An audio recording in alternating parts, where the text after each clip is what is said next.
We live. We going. Hello and welcome to Retro Boost Live. Now with lighting, kind of. I was debating buying a ring light, but I decided just to put a softbox to use. That way the screens alone aren't the source of light. Alright.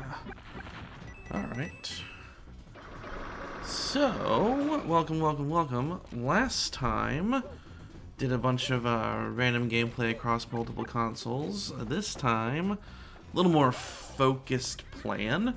We're working on a top 10 N64 video.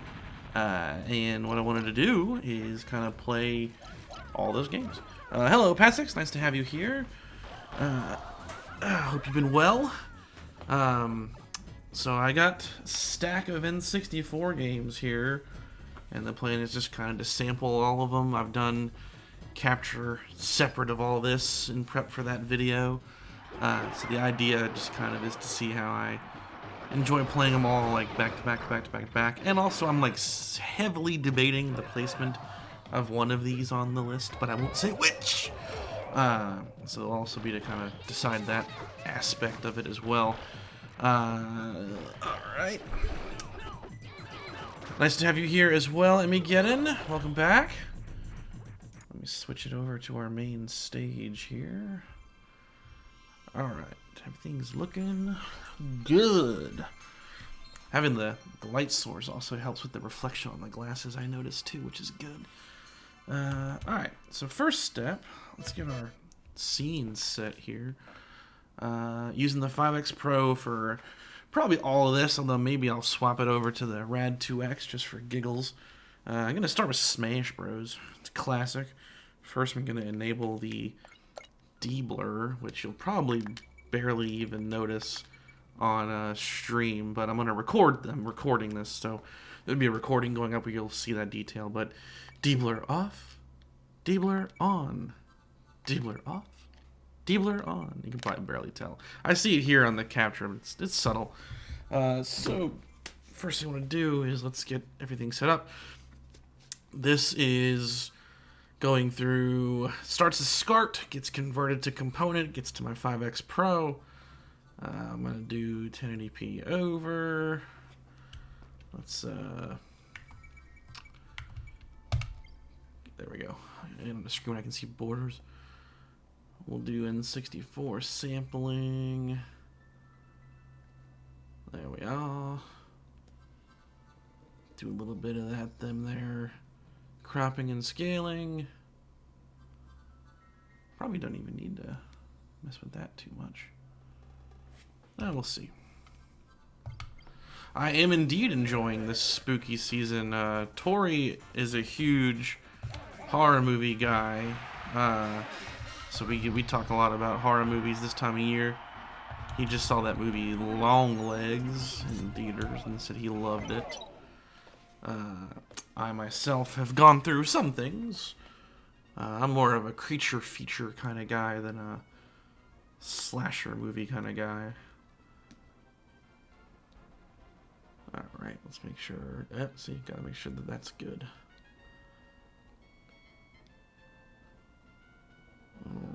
Alright.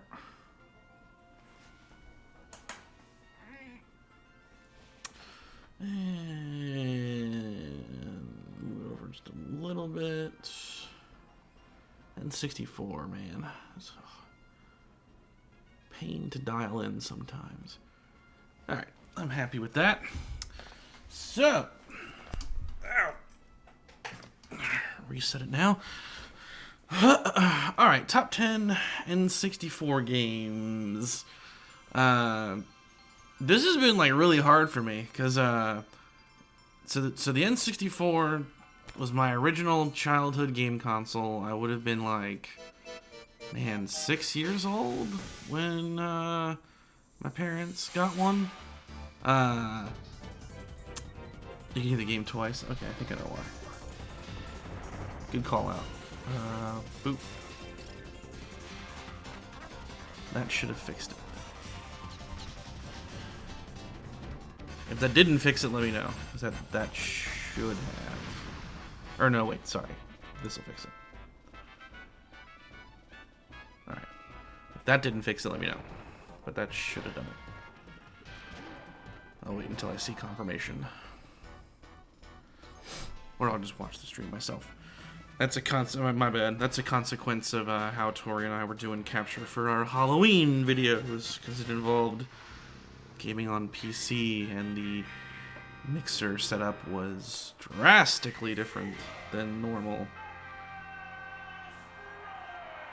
What the heck is on my screen? This is so confusing. I went to load YouTube, and it's like this crazy ad that I had like no. The X button's like so tiny. Alright. Okay, it's working. Okay, I'm gonna watch it myself just to be sure. Yeah, the mixer setting was like way different because we were playing on PC, and if you're in the Discord server, if you're in the Discord server, you'd probably seen that clip where he says like, touch me, do me. So for that game, I wanted to have headphones on to make it scarier, which necessitated a really different mixer configuration than what I use for streaming. Okay, it's working. Okay, I'm gonna watch it myself just to be sure. Yeah. All right. Sorry about that. And then. Actually, yes, I did see. I think I forgot to respond to that. I did see that you beat Punch-Out. That is impressive, because I know that Mike Tyson / Mr. Dream is like one of the most notoriously difficult game bosses in history. So congrats on that achievement, dude. I've never, in the original Punch-Out, I don't think I've ever gotten past Bald Bull? Whoever the one right after King Hippo is. Which I think is Bald Bull. I don't remember specifically. But that game I find a hard time with. Alright, so as I was... so the N64 I had when I was really young, and I never had a big library for it. Like, I probably had like less than 10 games as I owned it in that era. It wouldn't be until I was a few years into owning a GameCube that a friend of mine was like liquidating his N64 collection, and he gave me like 10 more games, and I was able to play a bunch of stuff. So like a lot of what I did on N64 as a kid was rentals primarily. So doing a top 10 list actually was kind of challenging, because I wanted to, like, the criteria that I'm looking for this list was like I wanted to have enjoyed it back then and enjoy it now. I don't think it's fair to declare something to be like, this is one of my favorite games of all time, if I've only played it recently for the first time, really, you know? So it's been hard to, like, legitimately come up with a top 10 list for this, because there's, like, only 12 games that I can say that I played back then and now.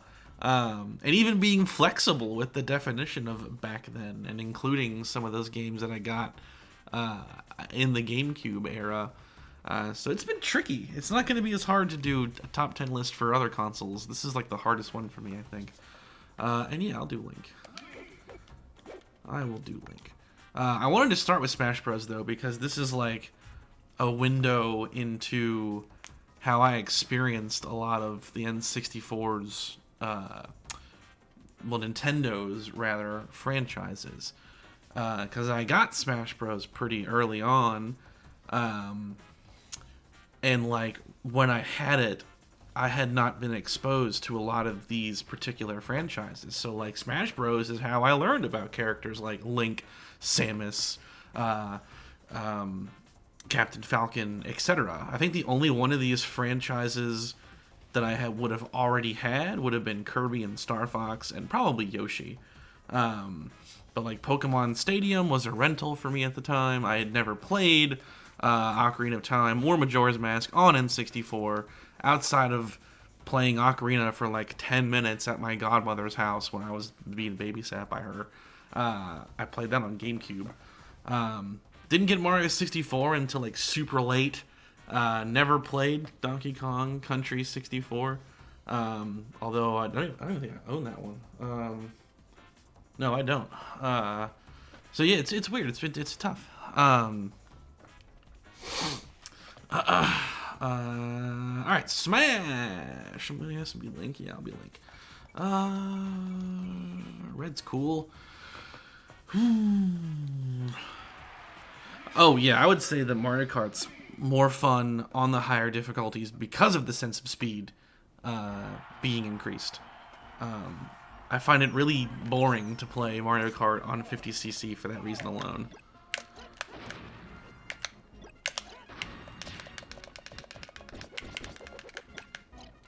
Ah. No.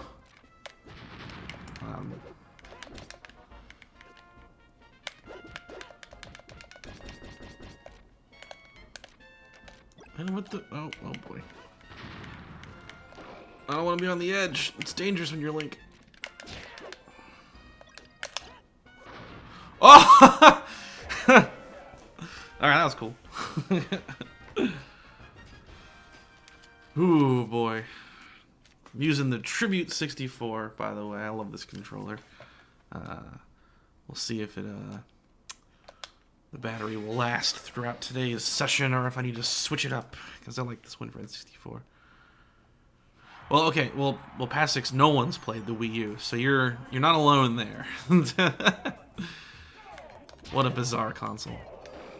That console's funny because there's like a admission of guilt for that one from, I think it was Iwata, where he's like, no, it's not selling poorly because of the name. No one's confused about the name. And then like 2 years later, he's like, yeah, it's the name. I thought that was really funny. I mean, at least he can admit when he's wrong. Give him credit for that. Funny story. I've said it before probably 10 times, but like Cameron and I met via working at GameStop together. I worked at GameStop when the Wii U came out. That would have been what, like fall 2013.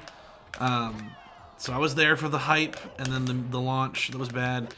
We would do morning inventory scans, and the same like 4 black Wii U 32 gig consoles were there like every morning for just months. The thing just did not sell. Like, it did not sell at all. Oh, there's my grab. Okay. I was like, which one of these shoulder buttons is the grab? Dog! They were there forever. The Wii U's biggest problem, I think, actually was the name, because people didn't understand if it was an add-on or an expansion or whatever.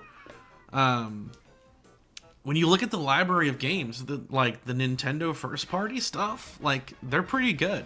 That's why they bothered to re-release them on Switch, because they wanted to give them like a second chance, and they're pretty good. Hey Niall, nice to have you here. Saturday stream indeed.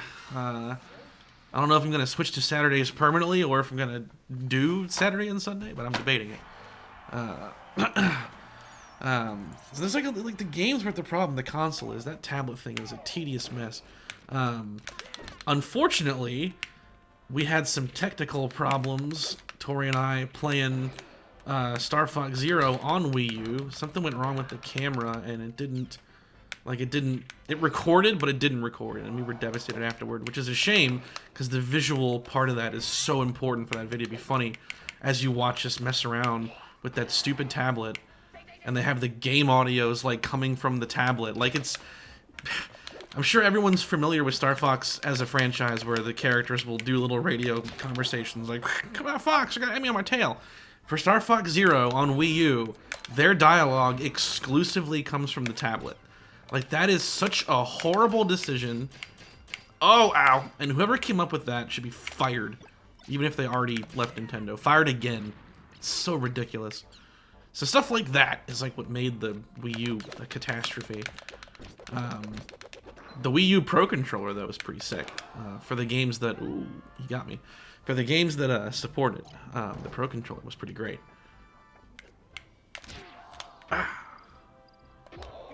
Yes. I'm actually doing first. I haven't practiced this game in a long time, so on hard, I'm kind of surprised I'm doing this well. Not gonna lie.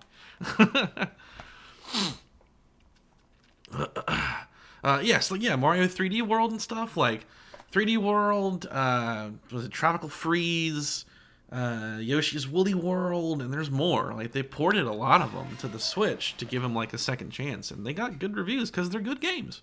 They were just let down on the console. As far as missing, I don't even want to do this. As far as missing out on like Wii and GameCube, the GameCube has a pretty great library. The Wii has some, like, the Wii's a weird one because a lot of the Nintendo stuff once again is quite good. Their third-party scene at first was pretty good, but then it like dropped off a cliff basically. I can only think of a handful of like third-party games that are pretty fire on Wii. Xenoblade Chronicles, the No More Heroes, the Trauma Team stuff come to mind. But I remember I got a Wii kind of late, mostly because of availability. It's just hard to get one for a while. They were sold out everywhere for years. I think I got one in like 2010 maybe. That's when I got one, and it came out in 06. Prime 3 was the one that I looked forward to the most playing. Although I quite enjoyed Smash Bros. Oh! Uh-oh. Ow! No! Alright, there goes Luigi. Come on, Mario.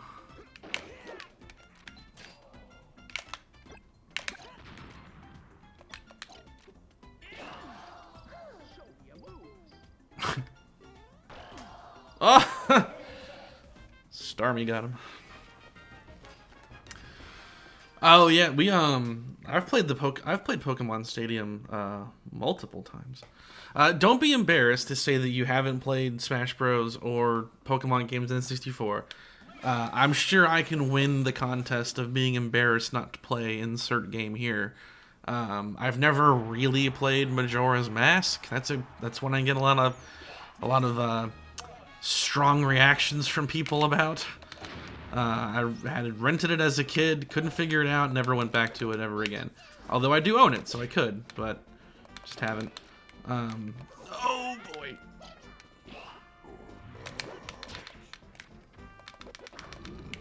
Okay, dodge the Snorlax.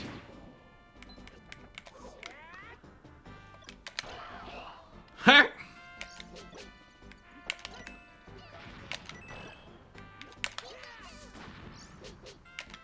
Oh, self-destruct.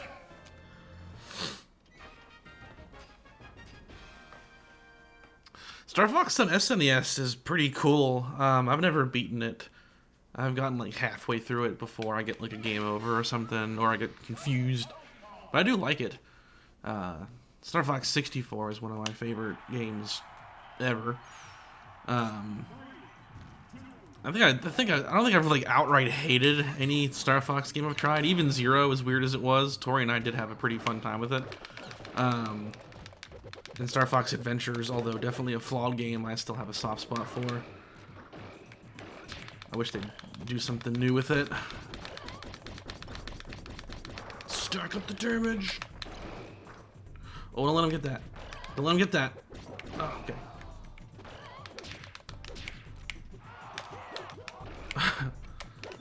Someone made a recovery there that was the audience liked. Get out of here. We got him on the edge. He's out of here. This is going really well. I'm sure the fighting Polygon team's probably gonna just absolutely annihilate me. We will see. Oh. Emigeddon mentioned the spooky season. You watched anything spooky this month so far?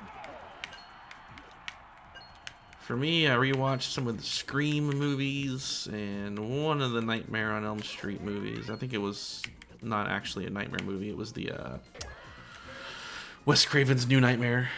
Those are some of the things I watched. I know that Alien Romulus comes to streaming in 3 days. I'm gonna wait to get them on Blu-ray though.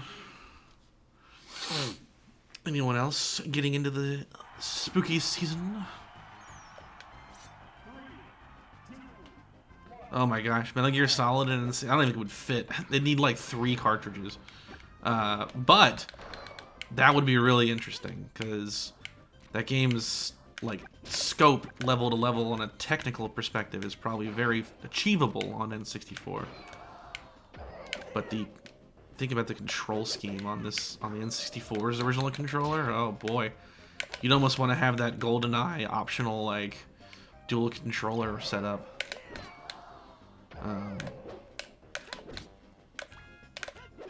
I know that they got that remake of 3 in the works. I wonder if they're gonna pull a Capcom and do remakes of all of them, starting with 3, like they do for Resident Evil. We'll see a Metal Gear.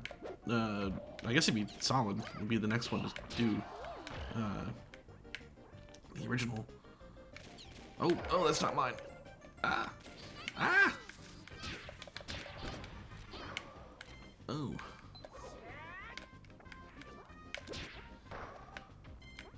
No! Oh, I thought I had another jump. Oh, that's actually, I remember you saying that. Passix isn't super into the horror scene. Okay, so which It? The remake with Bill Skarsgård or the original with Tim Curry? Yes, Tori gave stellar review to Longlegs. He said it was very good. I haven't seen it myself, but he gave it his approval. Oh. Ha! Oh. I'm actually glad that you had me pick Link, because I'm doing really well. Only had 2 deaths. One of which was a self-destruct. Ah. Let me... Man, we're trading paint here. Oh my god.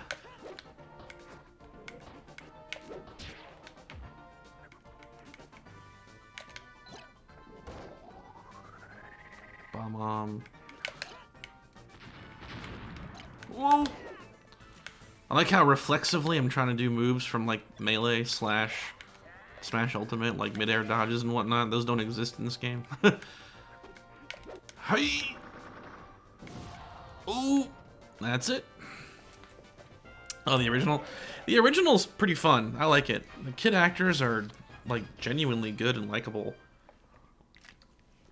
In particular, the one that plays Billy, whose name escapes me, but he was in Sequest. He's good.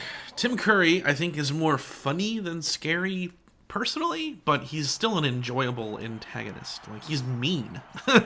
He's a bully to those kids. It's a good time. Considering it was like a TV thing, that original is pretty impressive. Oh boy. Oh boy. He's immune to a lot of stuff before you get into triple digits with his damage.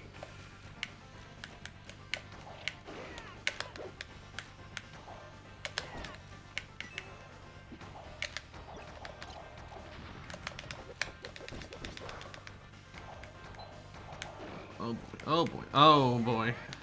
Okay, that's my chance. That's my chance. Oh, come on. Come on. Come on. That's what I'm talking about. That's what I'm talking about. Oh, ouch. Bye-bye. There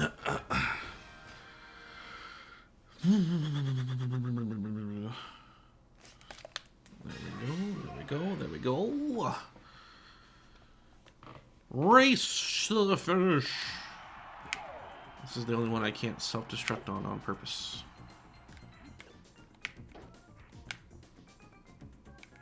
Whoa. Whoa. Whoa. Ow. Ow. No, stop. Oh, he's gating on me.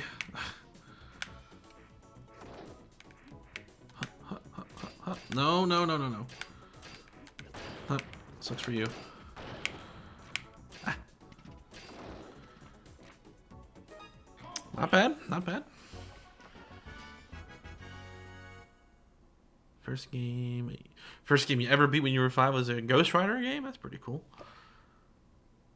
Then you came back to it without cheats, and you beat it for real. Nice. Ghost Rider needs to come back. The first Nick Cage Ghost Rider is pretty fun bad. The second one's just plain bad. But the character, I'd like to see him make a comeback. Nice jacket. Oh god. Get out of here. Get out of here. Oh boy. Oh boy. Get out of here. Get out of here. You're fired. You're oh no! Oh no! Ooh! You're fired. Oh. Ah! Well, that was lucky.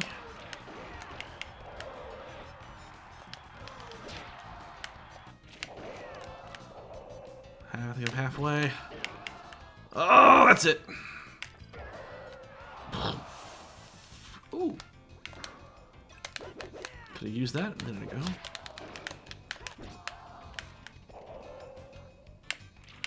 Hey. Nope, too early. Hey.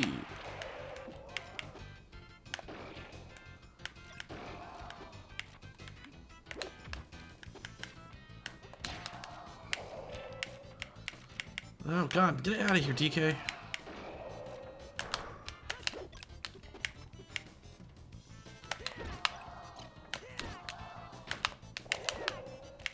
Stop dodging. I want that bumper. It's not the best placement for it, but I'll take it. No! I'm gonna put it on the top. Lord.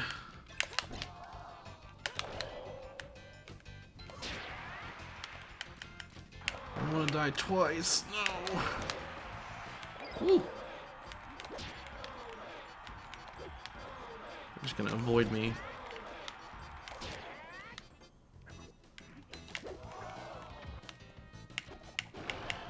Ow. Blocked it. Alright, two more. Kirby and I don't know who that is.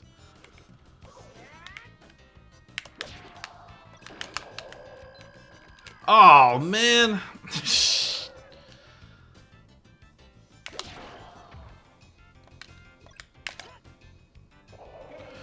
Alright, we got... No, I did die twice. Oh, there's another one. So, going back to, like, you know, being embarrassed about not playing something. I've never played a Souls-like in my life. When Dark Souls, like, first blew up, whenever it first came out, because, like, Demon Souls was a hit, but it was kind of, like, you know, in its niche at that time, I guess. But when Dark Souls came out, and that genre, like, you know, I was like, oh my god, Dark Souls is the best. The way that it was, like, described to me by a coworker at GameStop, I was like, I don't want to ever play a game like that. He was like, it took me 3 hours to get past this one part, and I was like, I don't play games to have that kind of experience. I know that that's not a fair assessment, but I just still have never played one. I've really been debating getting Wukong, though, and making that my first of that type of game. Even though I know that Wukong is a little bit different than the typical Souls-like. Ow! I'm holding the bomb, too. Oh, boy.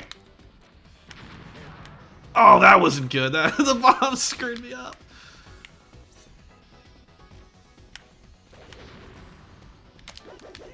Ah, you're supposed to come back. No!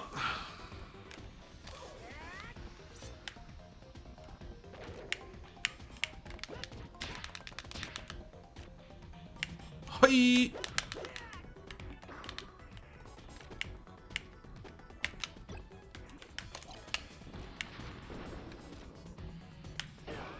Ah, just too early.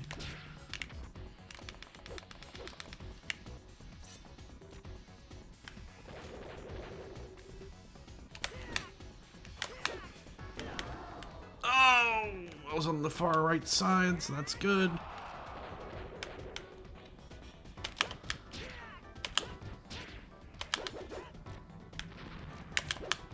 Ah! Oh, God.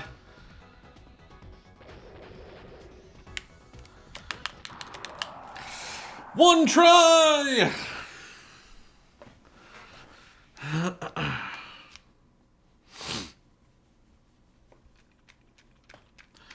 Did it!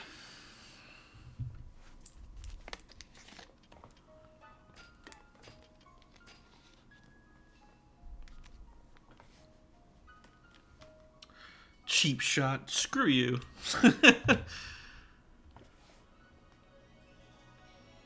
Man, how far the franchise has come in this regard. It started as a kid playing with toys in his room to whatever the hell it is now.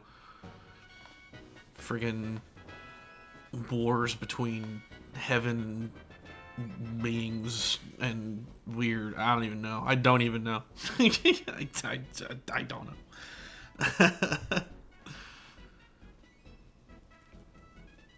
And alright, one game down. I'm not gonna like beat every game. Some of these, you know, it works to kind of go through it like this. Not all of them, it does.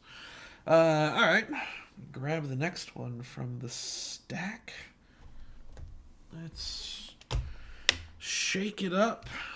Totally different thing. Alright, Smash Bros.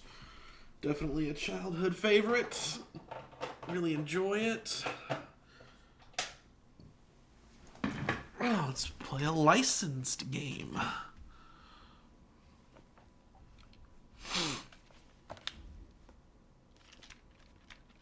It's by Activision. What's it gonna be?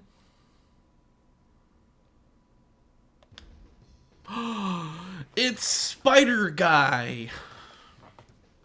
Make sure that this is like formatted correct, because not every game's the same. Oh, I wonder what resolution this thing runs at. I can't tell what the aspect ratio is supposed to be. That's interesting. See, it's always something different. Well, I'd like to, but I don't own it. I don't own Donkey Kong Country for N64. I do own the Super Nintendo trilogy. I've gradually acquired those, but I don't own. I've never come across it like in a store where it's been at a good price. The one place I've encountered it was this game shop in the mountains, and their prices were kind of outrageous. I know it's not really worth as much as it was at that store, because the brand that... Oh, look at that. It says 1.0 now. So the resolution of the menu is different than the gameplay. That's fascinating. Yeah, see? That's weird. It's one of those games. What difficulty is that saying it is? Let's do hard. Why not? I'll do the first level. It's got Rumble Pack support. Rumble, dude! Yeah, the resolution of the like menus and cutscenes is different than the game itself. That's interesting. Yeah, but this mountain store, they had a bunch of stuff there. It was like a really great selection of games, and that's actually funny enough where I got the Super Nintendo Donkey Kong Country, but their price for the N64 one was like $60. Like, it's not worth that much. You can find it for like half that at the store near my house. Oh yeah, like it has like visible overscan. Yeah, some games have it. Other ones, it depends. Like, I bet if I were to crop it wide enough, like, you'd probably start seeing it. I mean, this one kind of does too. You can see, like, it's probably not going to show up in the stream, but like, you can see little black gunk kind of tracing around the edge, so I have to crop it like a little bit like this to fully cover that up. Like, if I do that, you can't see it anymore. But yeah, I've played games that have what you're talking about there, where it's like, I would definitely like to see it. All right, Spiders Man. This is like one of the early examples of a really fun licensed game. Because for a while in the gaming world, movie and TV based stuff was just total trash. Beat him up. I loved this game as a kid, although I never really got too far in it. You can beat up dudes, you can throw webs. The one problem with this game is it does have like very inconsistent difficulty, like spikes. Ow. Spider-Man just got pistol whipped. Ow, again, he got me. Stay down. Oh, Superman 64. That's another one that I rented. Or, I didn't rent it, actually. I think my dad just, like, brought it home as a rental. And, yeah, that didn't go well. Couldn't figure it out. I was just like, what is this game? Fly through the rings. Yeah, the Black Pixels. Yeah, it's a quest. I'm trying to think of what game it was that I played that had like a lot of gunk to try to hide. It was definitely an N64 game. I just forget which one it was. But that's the nice thing about being able to do the custom cropping with the 5X, is you can hide that stuff.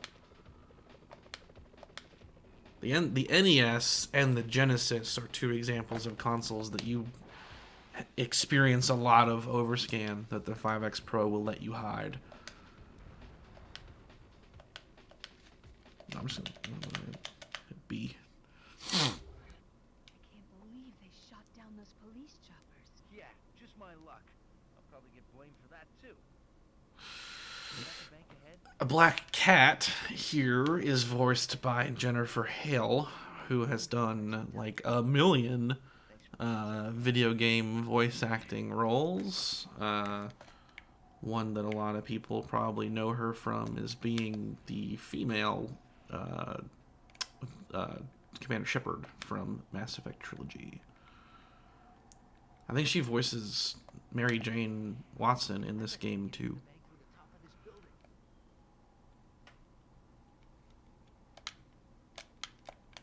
Web zip.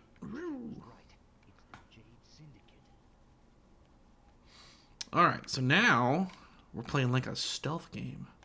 Like, it's kind of, that's why I like this game. It's like kind of cool.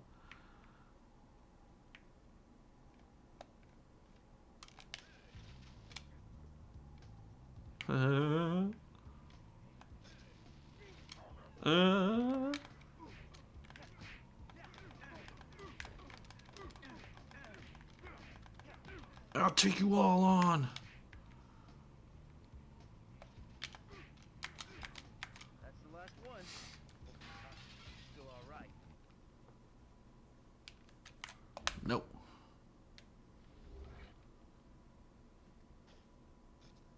Oh, I hope they don't mind if I make a quick deposit.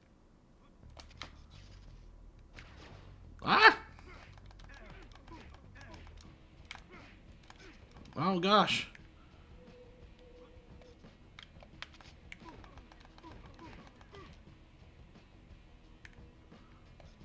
Alright. Forgot I'm playing on hard. Gotta be careful.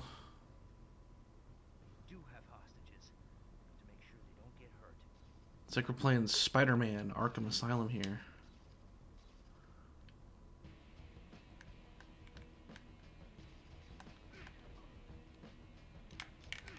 Looks like that room there controls the security doors. The door is locked from the inside. There's gotta be another way in. Alright. Zip up. And we gotta zip down. Looks like these switches can open the security doors. Get some first aid.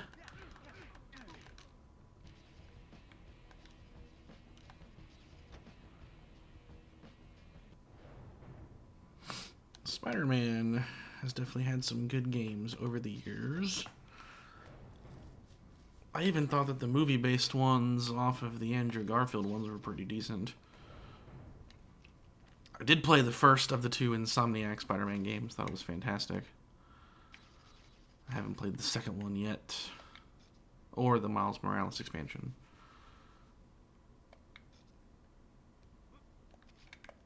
Whoa!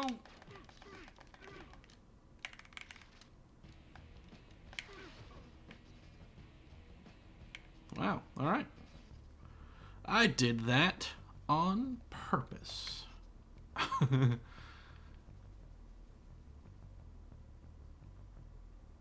I remember correctly, too, this game was voiced primarily by people who were currently voicing the characters in whatever the current show at the time was. I think it was Spider-Man Unlimited was the name of the show, which is also pretty cool. It's kind of like how they got like Kevin Conroy and such to come back to voice in the Batman Arkham games. There's like a bit of a consistency to it, you know? This game also is on PS1, and I haven't played the PS1 version, but I'd like to get to it one day. Because I'm sure, like a lot of the N64 versus PS1 stuff, it's probably a superior game, not just visually, but content-wise as well. Let's see if I can do the web throw on this guy. Oh, okay, or not. You can like throw them. The controls are like with the web stuff is kind of weird. Like even if I know what the controls are, I can't like reliably pull stuff off all the time. That was something that made it into the little video I did about this game when the channel was still new. This was the 10th.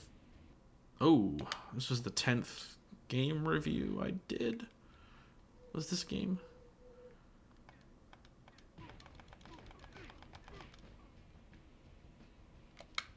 Alright, they shot a hostage, so I had to try again.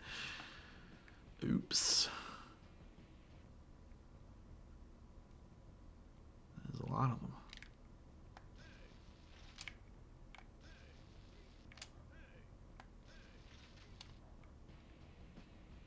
Ah! Get away from them! I'm out of web. I guess on hard you probably have less web cartridges overall. See a guy down there. I'm gonna get him. Mind if I drop in? What's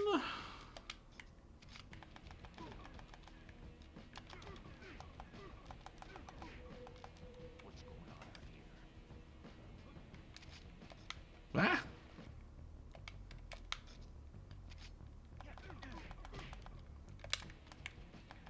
Too slow. Uh-oh. More hostages and a bomb. Really careful here.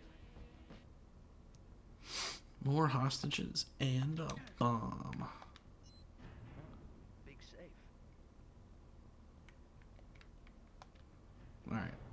This is the end. Start the timer on the bomb and take out all the hostages. I'm not sure what these guys' plan was, but they were just ready to just kill themselves and the hostages and get nothing out of this whole thing. Stop it!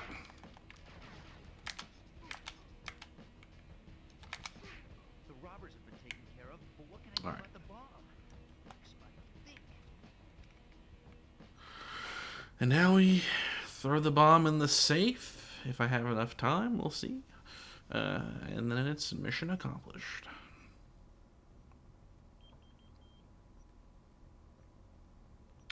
Getting there, getting there, getting there.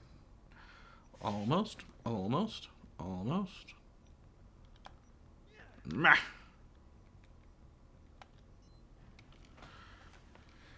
Did it! Not this time,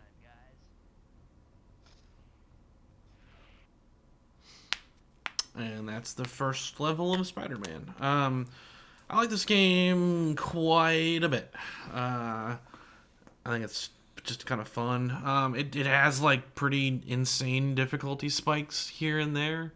That was definitely the subject of the video that I did on it like forever ago. Because there's parts where you're just like better off running past enemies than trying to fight them. Like it's pretty ridiculous, but in the midst of all that, there are still like fun levels here and there. It's a good time. I like it. For a licensed game, it's quite good. There's a sequel to it too, I think, that's only on PlayStation 1. Haven't played that. So let's switch it up. Okay, yeah, we'll do this one. Change up the genre completely.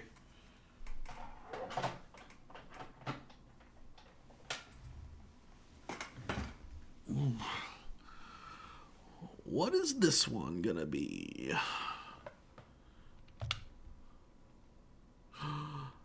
Hot Wheels. Beat that.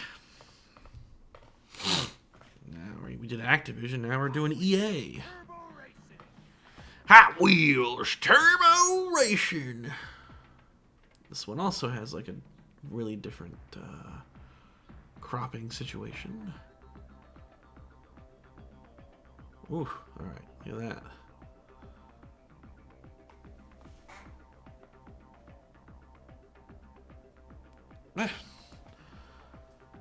Looks like the menu is also a different resolution than the other stuff is too. Alright, so Hot Wheels was a big part of my childhood. I used to collect the get the cars. Like, I had a huge collection of them when I was a kid. I loved Hot Wheels. And this game was a lot of fun. I played the crap out of this as a kid. Still like it now. I did a video on it.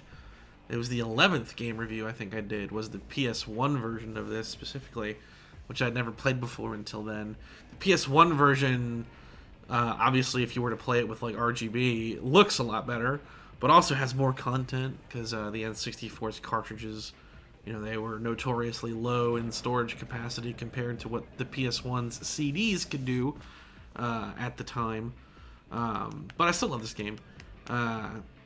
Not long after this game came out, Hot Wheels celebrated its 35th anniversary, which is where the Highway 35 game / movie thing came from, and that, like, I was obsessed, man. Like, it was a huge part of my life at that point. So I love the game. It's a pretty fun racing game. Oh, cool, it's saved my progress. So, there's a pretty decent selection of cars. And they have stats. It's like Mario Kart going into like Double Dash and stuff, where Double Dash and Wii and whatnot, where there were stats for all kinds of stuff beyond just the weight. But it's top speed, stunts, durability, and control. Stunts is how flexible the car is in the air for doing like flips and stuff. Durability is health. Those two stats specifically definitely have a lot of play on how the race goes, because if your car's not durable, another car hits you, you're more likely to just blow up on the spot. It's just the same, you're more likely not to be able to survive failing a stunt if your durability is low. The best two cars in the game are the two Twin Mills, because their stats are obviously maxed out. So Twin Mill, it's like just not even fair. When Forza Horizon did the Hot Wheels DLC, it was so much fun, and Twin Mill here is one of the cars you could race in that game. Super fun. So we'll do like a couple of single races in this. Let's see. Dawn Encounter, Snake River Mine. And I won't be Twin Mill out of the gate, because it's not fair. So we'll do something else. Silhouette's purple, Shadow's purple. I like my purple stuff. Let's make sure. We'll make it hard. We'll go all the way. Max it out. No regrets. Sure, I won't regret that at all.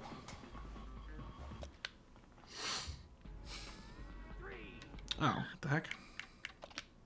No competition.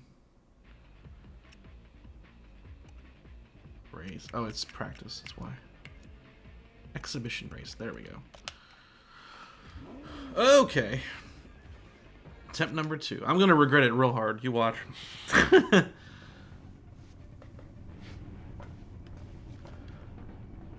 who's my competition?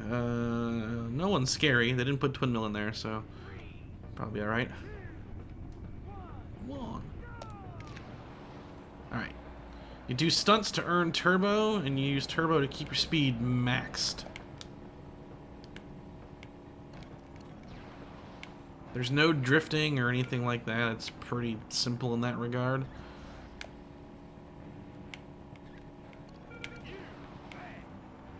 Yeah, alright. We're doing fine.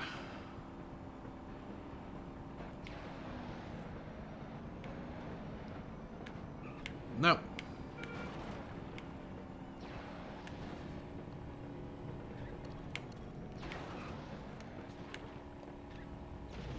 Oh! Alright. First wreck. Overshot that jump real hard.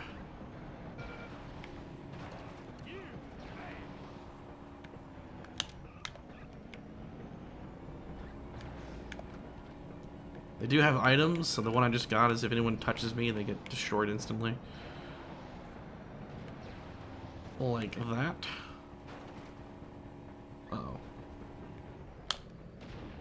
Uh-oh. Crushed by the wheel.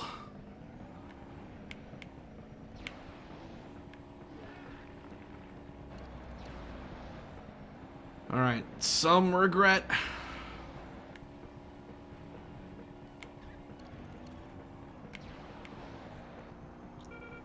I mentioned before that I was on the fence about one of the games on the list. It's actually this one. So I'm not sure if this one specifically is going to be the 10th or if it's not going to make the list. I don't know yet. I have a lot of nostalgia for it, and I love it really hard, but do I love it more than some of the other games on the list?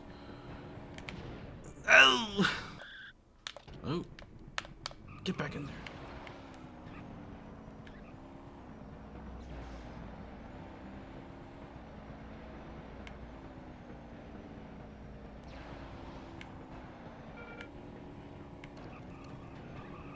Ah! Actually, what I forgot to do. Deebler. On. Off. Oh, you can tell. On. Hard to say that'll show up in the stream version, though, again. Forgot because I powered off the system. So that means we played Spider-Man with no Deebler on. Get out of the way! Slow traffic!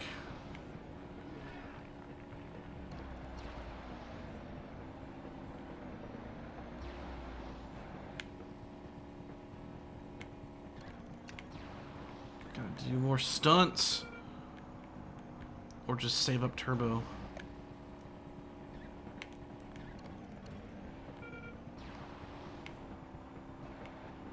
I don't think I've played that one. Or is that one maybe... Oh, it's probably a different one, because this one's called Turbo Racing. I'll have to look that one up. So I love me some Hot Wheels. The one that's on GameCube PS2, which is called World Race, is pretty good.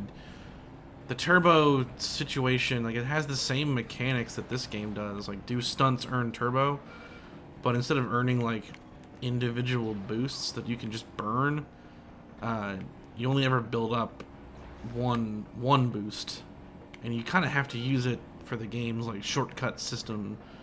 So you're not just, like, freely boosting as you go through a race. It's very different. Very different than this. Oh, that's cool. It's like Mario Kart 7/8, but first. That's very interesting.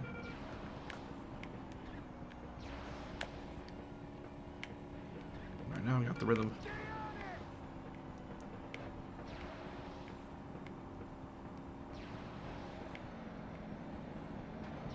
Oh, they're right behind me. Oh, they're above me, too. Oh, I didn't do any stunts. It's the last lap.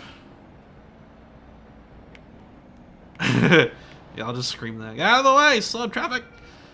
Meep, meep.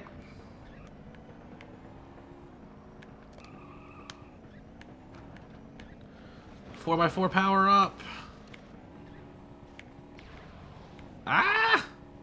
Oh, that was a shortcut that sabotaged me. Ooh! Yeah! Last minute pass there.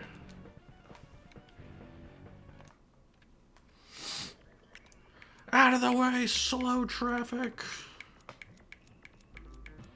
Alright, I'm gonna be twin mill this time. I'm gonna basically cheat. Yeah, hella crash. Do one more after this. This one might look better if it was like smooth versus sharp. It's hard to say. No N64 games are the same. Oh boy, the monster truck there is like the most durable one in the game. Out of the way. Ooh. Alright, never mind. Gonna have to exchange information. Sorry.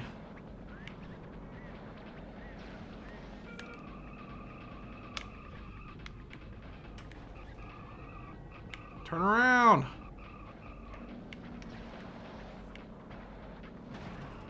Ooh, took that guy out.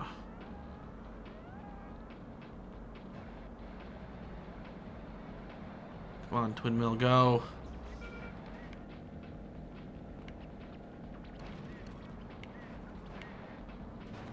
Whoa!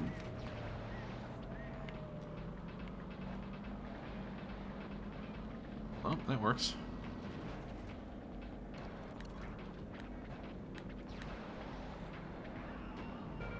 Ah. Oh man, I'm cleaning out their field here. Dirtiest racer there ever was.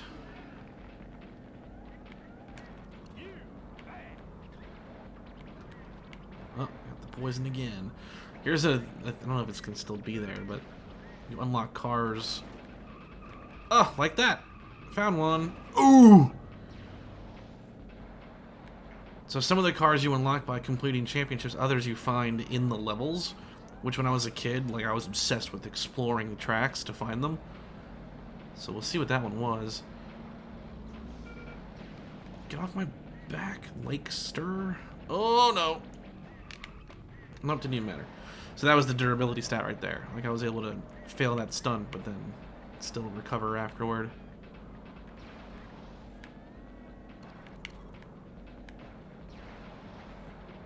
Get back here, go-kart.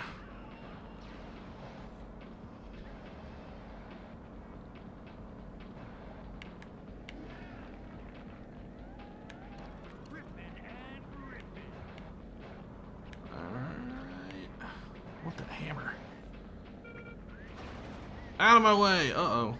I'm off the track. Oh, I'm falling. Urgh. I didn't think he was that durable. Damn. Out of the way. Man, Burnout's fun in that regard. That's in the franchise that should come back. It was like the Burnout Paradise was the last one, wasn't it? It's a long time ago. No! Oh, I knew that was gonna happen to me.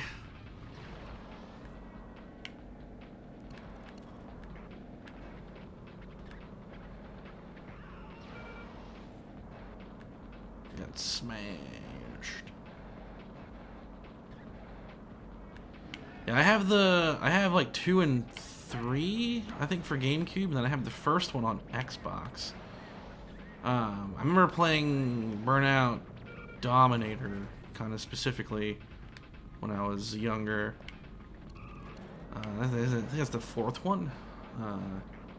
Like super liked it. I thought the game, it was on PS2. Oh Jesus! It was on PS2.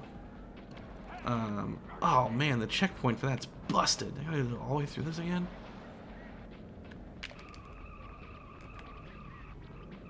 Oh, that sucks.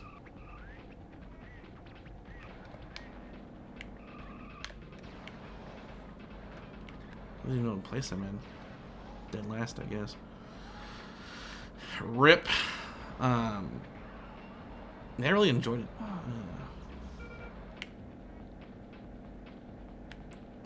These games have a great sense of speed and like risk.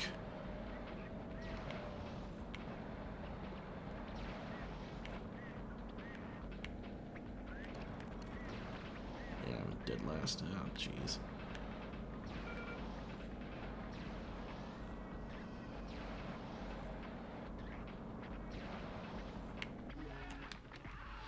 Ouch. I got sabotaged. Alright, we unlocked a van. Super van. Alright, we'll do one more.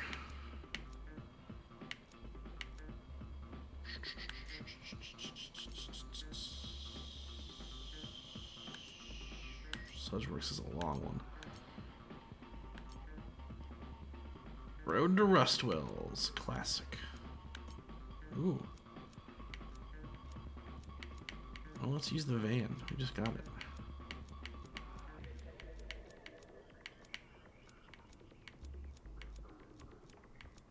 There you are. Super van. Oh.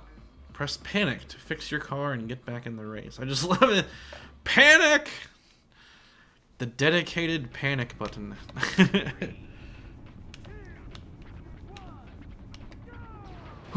Oh, panic! Huh. Alright, the panic button helps. Oh, this thing's stunting is bad. That was a very slow spin.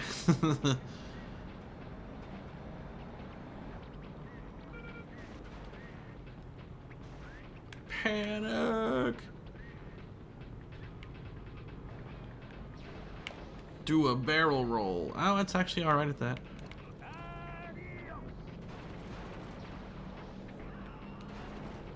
Get out of my way. Get out of my way. You don't understand when I'm panicked. This thing's speed's actually alright.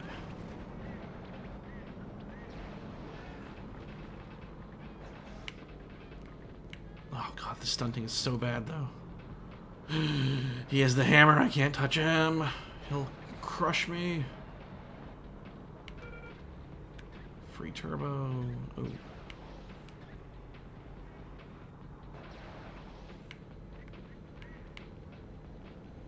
Oof. Out of my way, out of my way, out of my way, out of my way, out of my way. Whoa! Oh, I think I just killed somebody. Took out that guy.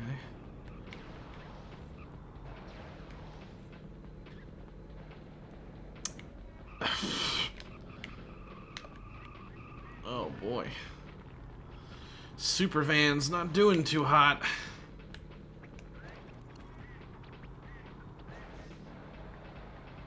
Trailing here.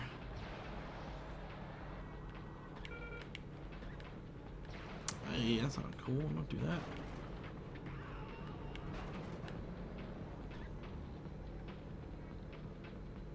Oh boy. What a flip.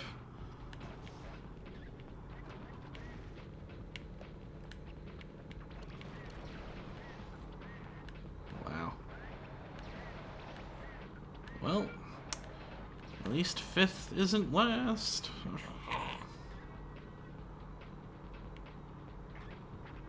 Once it gets going, it's pretty good, but it's slow. Oh boy. Whoa! You had that potential in you all along, Super Van?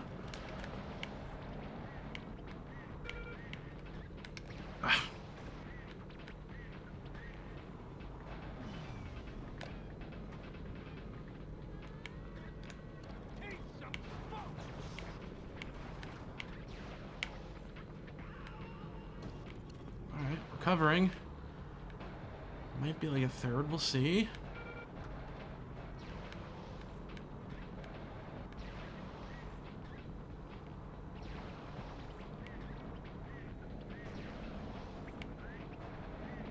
No! Alright. take third. Just barely. Pulled it off with the super van. This game also has like a final boss type thing, and I never beat it, but my brother did. You do this Hot Wheels Cup. I don't remember where it is, but there's like a dedicated thing where you race the two twin mill cars. And the reward is that you unlock this tow truck thing, which is very disappointing.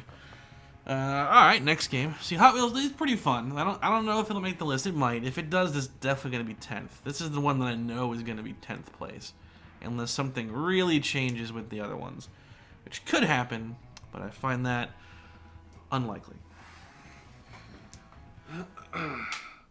The thing that I'm like debating is, if this doesn't make the list, then Ocarina of Time will.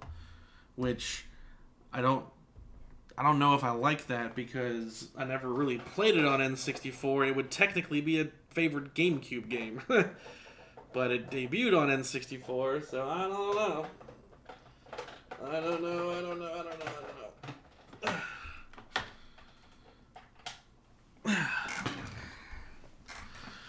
Oh boy, here we go. It's tail time. Alright, so say hello to the first N64 game I ever played in my life. Gex, Enter the Gecko. Which I think is just Gex on PS1. A lot of nostalgia for this game. I definitely like it. If it's in the top 10, it's going to be pretty low. Like it may be 10th as well. Who knows? Don't know yet. D-blur turned on. God, you can't even tell. Just for giggles, actually, let's do smooth profile for this one. So keep its 1080p over. Switch it to generic. Smooth.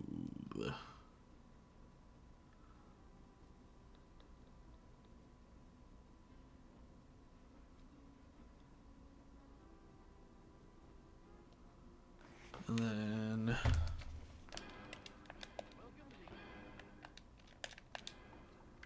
bam. Smoothliest game. Alright, so Gex is a very Mario 64-esque experience. You zip into levels like the paintings from Mario 64, and you do the levels. And there's like 4 or 5 different themes. Actually, I think the other file has like everything unlocked. Because that was the file I was playing for capture for this video. I think this one has everything.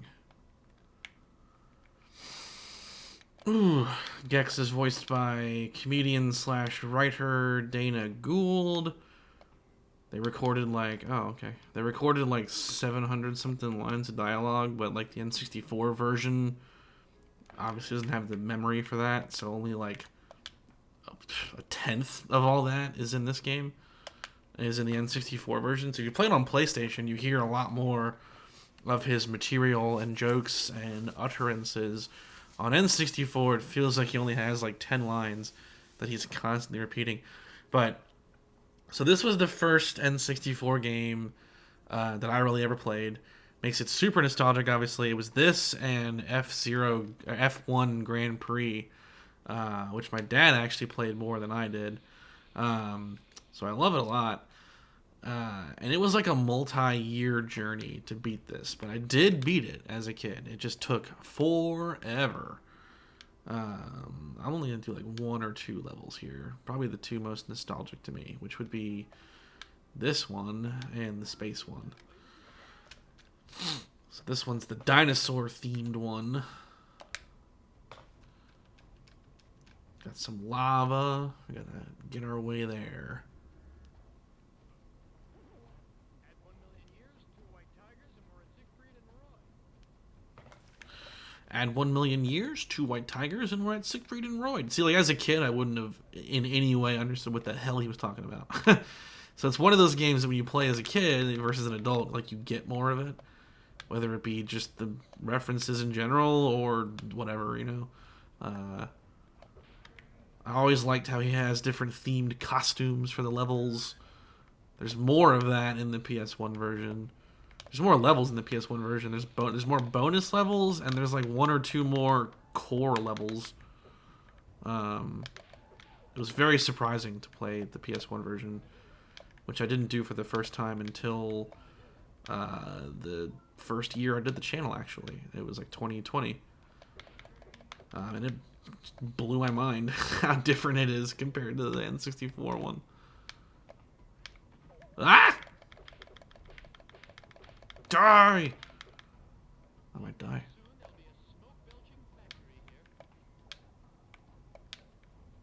Ah! Gotta be careful.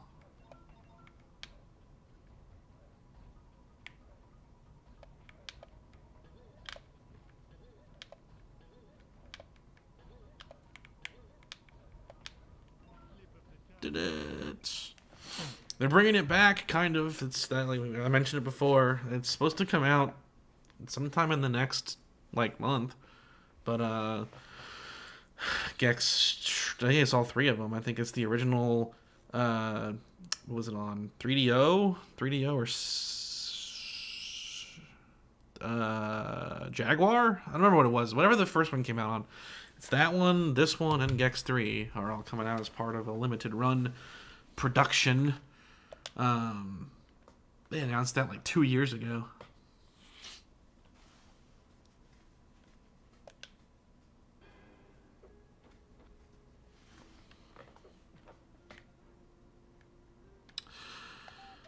Yeah, this one, okay, see, like Spider-Man, this one, Hot Wheels are definitely some of the non-Nintendo ones that I really enjoyed as a kid and still do now. A lot of the stuff I love for Nintendo consoles does tend to be the big Nintendo things. There's another one that I'm considering on this list too, actually. I think you brought that up that I think I'm going to throw on. That's the whole point of playing the stream, is to figure this stuff out after this level. Space ones are always my favorite. There's a joke that's not in the N64 one that I just think is really stupidly funny that's in the PS1 version for this. He's like, we found an alien civilization that finds Adam Sandler movies funny. I was like, wow. I mean, at the time that this would have come out was when he was on top of the world. Like, what do you mean? Ooh, the camera. The camera can be pretty tough. Oh boy, it's hard.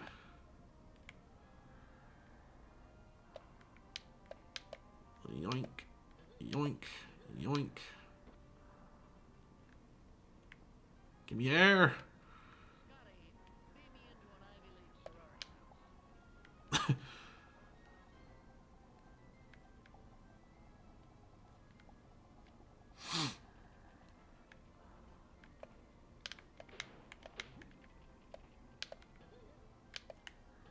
Yikes. Yikes.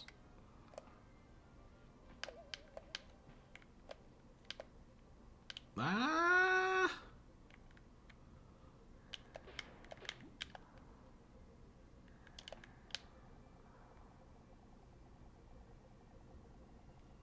Ow. Too fast. Is there a TV somewhere in health?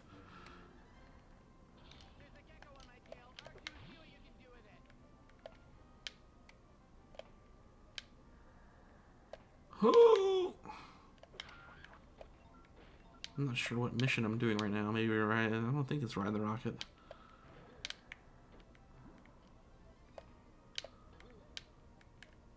Ooh, that was lucky. The last, like, 3 levels of this game are so crushingly difficult, but it's mainly because of the camera. Like, it's not very good. They could have used more pre-programmed spaces. Kind of like what this one's doing right now. Like, if they had more of this in the game, it probably wouldn't have been as bad.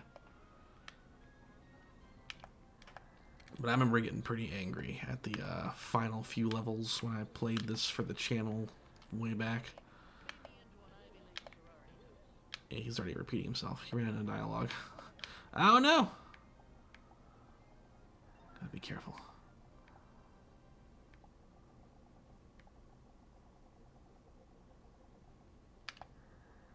Health, health, health. Nope. We're going into the final battle. Got the alien, we got R2-D2 here. Take your licks.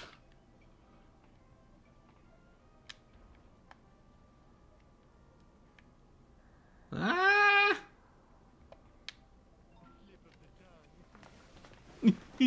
Slip of the tongue.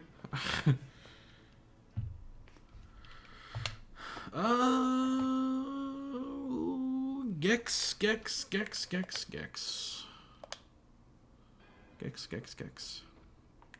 I did see that. I heard that they renewed the trademark for Gex like 2 years ago. So it's not it's not impossible that the character would make a comeback in some form. I mean, he lives kind of within like meme culture, thanks to like Donkey specifically, I would say. It's a good time. I wouldn't say it was the first game that made me angry. It made me, as a kid, I would just kind of fail and that'd be what it is. But when I was doing recording for this, it's like when the channel first started, I was doing like kind of game review type content, and I did this one as like the 6th one, and the final levels, it's the final space one in particular, was definitely making me upset. And I kind of ranted about it in the review a little bit. A lot of it's just the camera. Like, the camera will sabotage you, like, so hard. It's tough. Alright. That's a sampler of Gex. That's kind of all I wanted to do for this one. Just a couple of levels. Those are longer. I was hoping that I would have more of the gates open because I wanted to do the boss from the green zone. It's the Mecha Godzilla boss, but I don't have it unlocked apparently, so no need to grind my way to it. Which one next?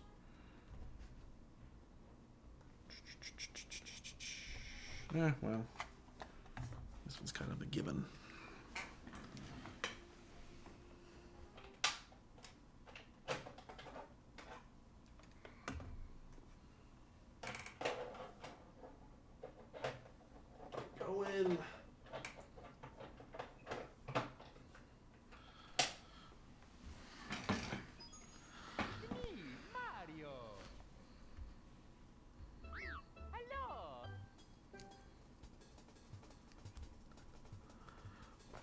Big surprise, right? So I didn't get Mario until kind of late in the N64 journey for me. It was a gift from my godmother.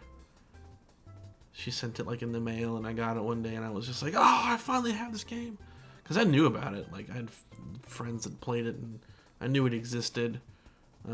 Always wanted it, and yeah. It's definitely one of my faves. I can play it anytime.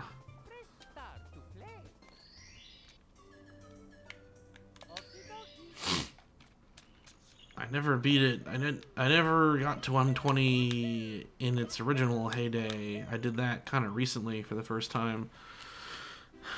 Some of the earliest Let's Play stuff that I did, I ended up getting 120 stars in it. What levels should I do?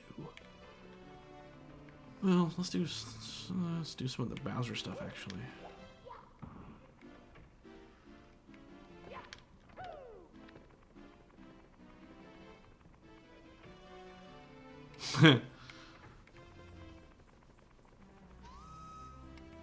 Making you hungry.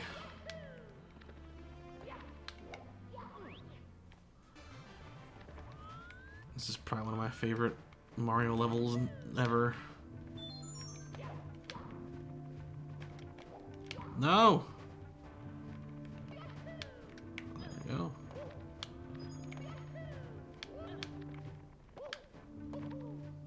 Oh, it slowed down there and threw me off.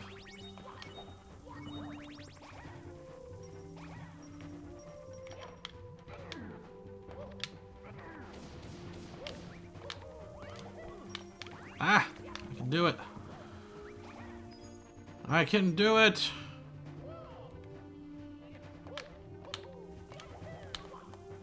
Oh, okay, I guess I can't do it.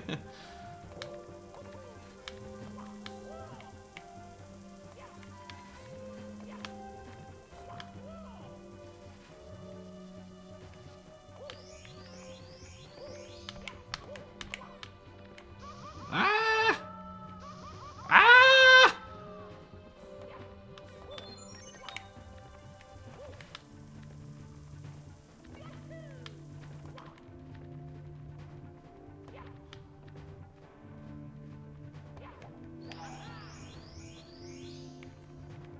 Give me all your one-ups. Whoa! That was weird.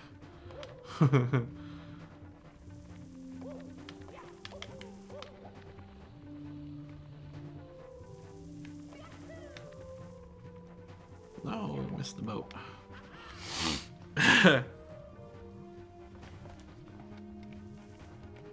Restaurant quality spaghetti with Parmesan is very good, I will say that. Normally I'm not much of a spaghetti guy. Oh! Oh boy.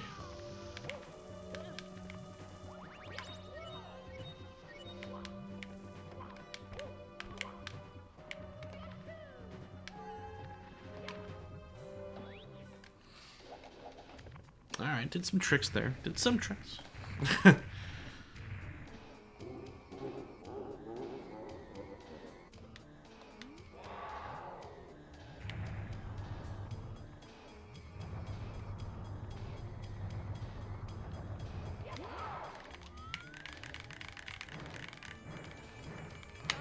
Oh, that was way off. Uh-oh.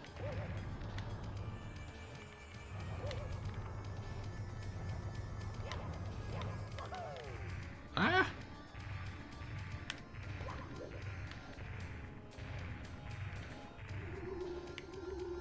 No.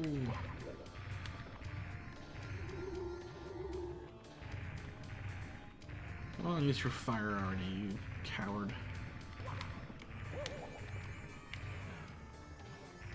Ketchup on spaghetti? That's interesting. Alright, come on, dude. Alright, let's see how it is.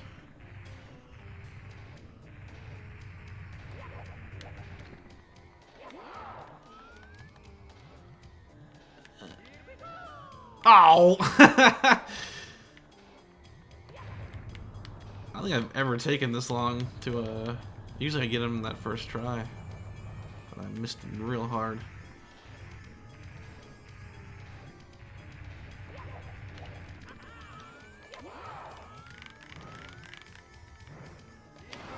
There we go.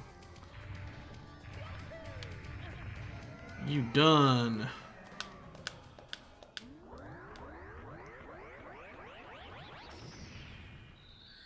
It was always like so fun playing it for the first time to get the keys, to be like, oh, a whole new part of the castle. What spectacular mysteries await.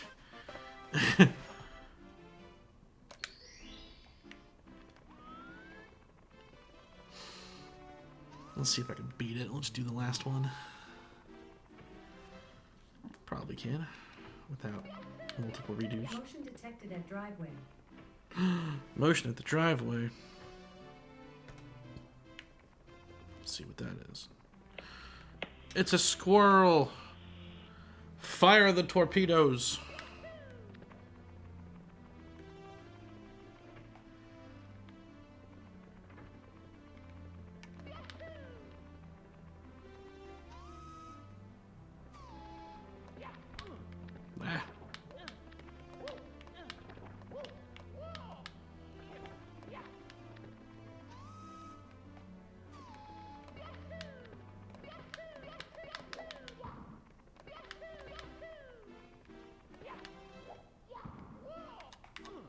Alright, here we go. Let's beat the game.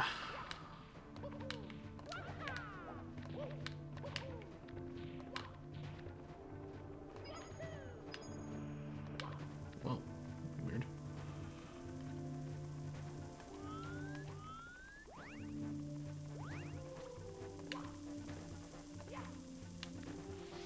Super Mario Sunshine was one that I just barely screwed that one up.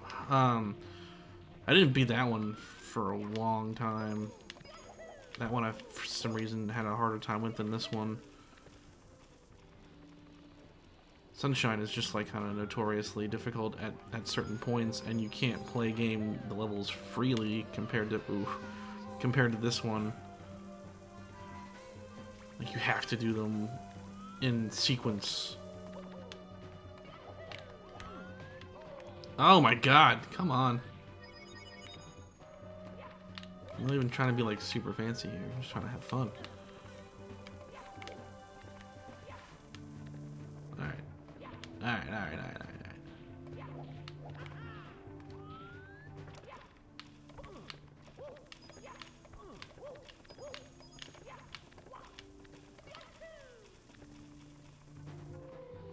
I don't even care, burn me.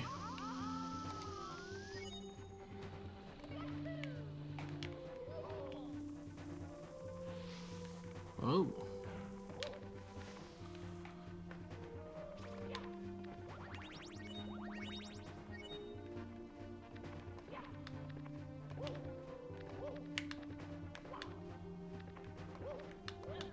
I don't know if you ever saw it, but there was that guy that like faked doing a blindfolded run of this game. And the footage of him doing this level is one of the funniest things I've ever witnessed in my life. It's pretty spectacular.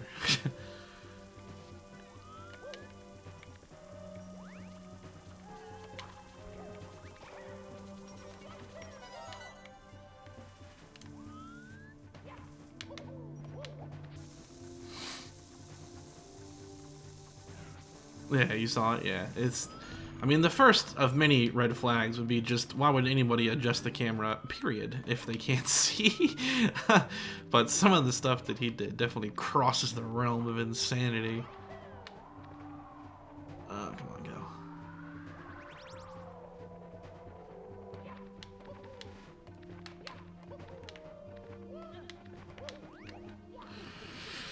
Alright, here we go! Rainbow Bowser.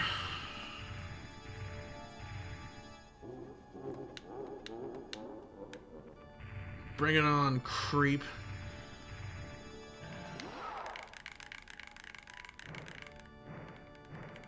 Whoa.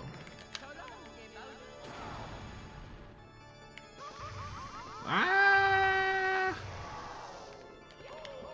Oh, that sucks.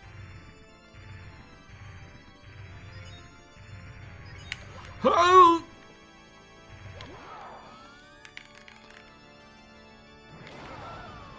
No, that worked out though.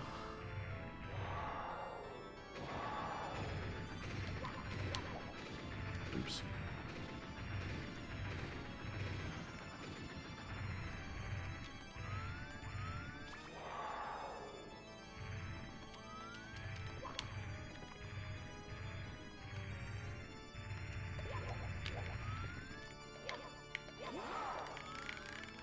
Alright, can I do it?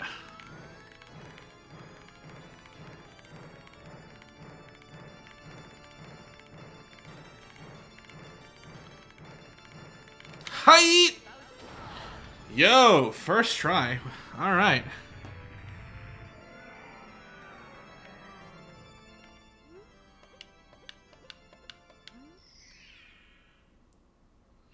This here when I beat it for the first time was such a reverent moment. That star, that sound, how it bounces around. So good.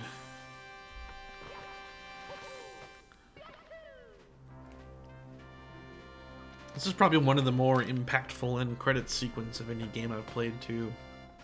It's just cool how they set it up.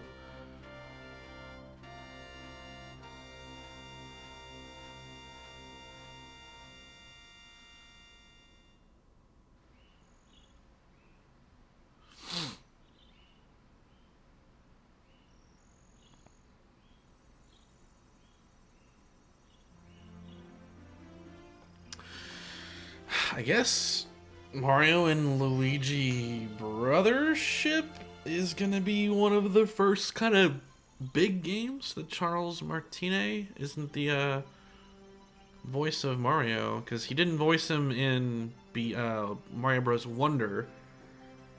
And now we're gonna have Brothership, which I would assume he's not in for that new actor, because that's changed.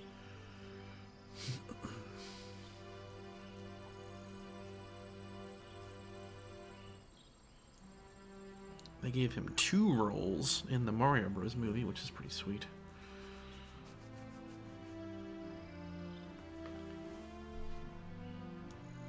Mario! The power of the stars is restored to the castle. The power of the stars. I'm gonna grab Thank you, Mario. that other one I was talking about.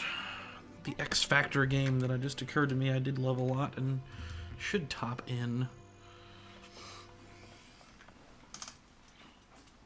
Here we go! Listen, everybody. Let's bake a delicious cake. For Mario.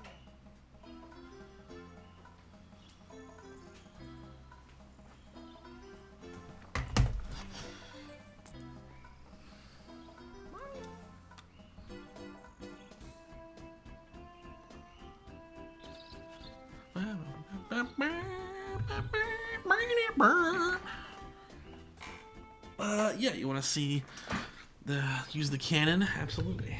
Mario! Let's get that 100% ending, gang. Okie dokie.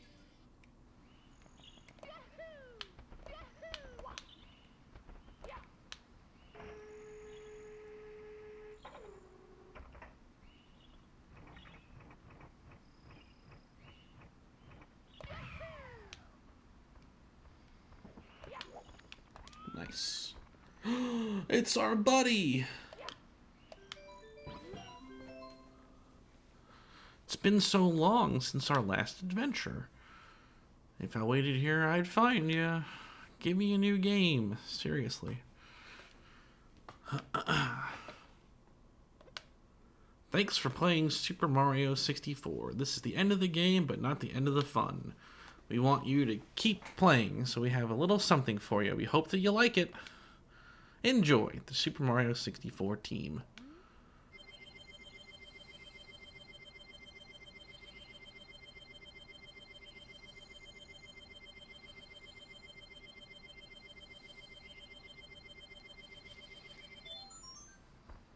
And off he goes.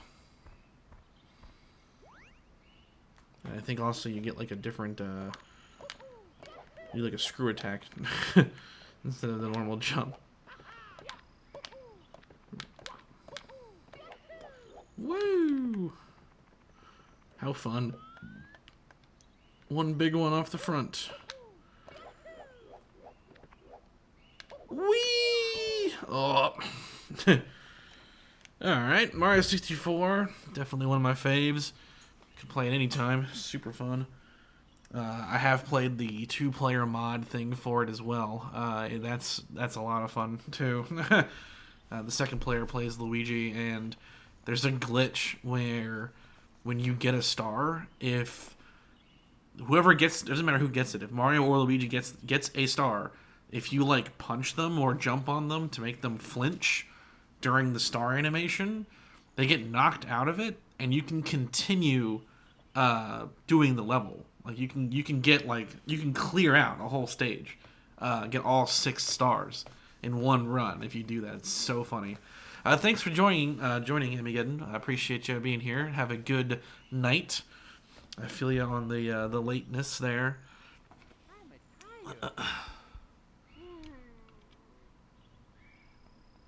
Oh, I didn't use the flying hat. That's true. Let's actually, yeah, I don't think I've ever like flown around this area before. Do that real quick. You can use the cannon to fly. Oh, what the hell was that? What did I just hit?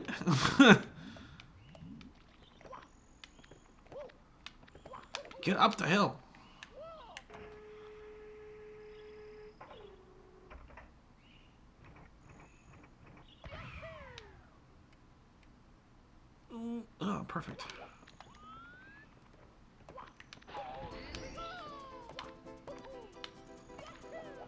Woo!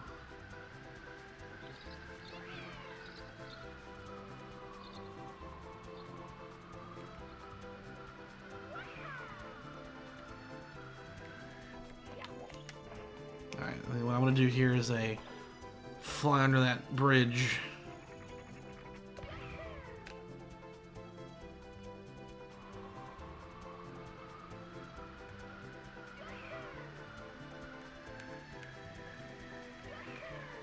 Ah, well, kind of. Get over the other one.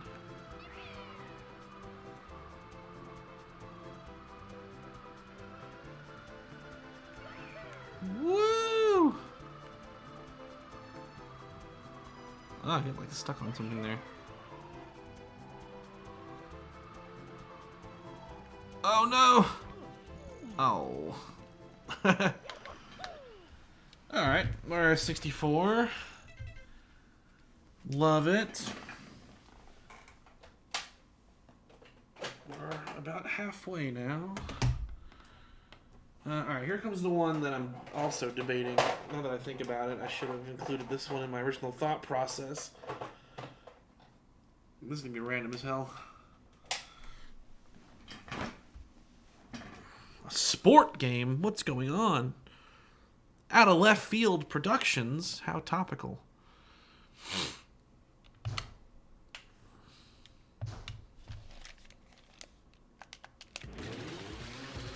Excite Bike. So here's a random one. Fun fact, when I was a kid, my family was heavily involved in motocross. My brother is borderline a professional motocross racer. I mean, you probably could call him professional, to be honest. I don't know. I don't even know why I said borderline. He just kind of is a professional. My dad did it when he was a kid, and what I'll basically say is, if you've seen the movie Jerry Maguire, that's basically my dad's biography. He was the sports agent, did exactly what Jerry Maguire did, but for the motocross industry, instead of just football, like Jerry Maguire's thing was. So, as such, motocross being a big part of my early days, Excite Bike 64 was a game that I played a lot, mostly with my brother, either playing with him or watching him play, one or the other. This one, I'm going to have to do novice. I haven't played this in a long time, but I really love it. And Canyon Chasm is my favorite track. So Excite Bike, you've probably heard of Excite Bike on the NES. They only ever did like this one. There hasn't been like a true Excite Bike game like since this, which is a shame because this game is really fun. Tricky Ricky Stern was our favorite guy back in the day. I'll just be Jim. Jumpin' Jim is the original Excite Bike protagonist from the NES game. They have him in this game too. So this track, oh look at that, best lap, my brother, Pat, 112. Let's see how I do. The riders are lined up at the start gate and ready to go. 3, 2, 1, go! Not a great start.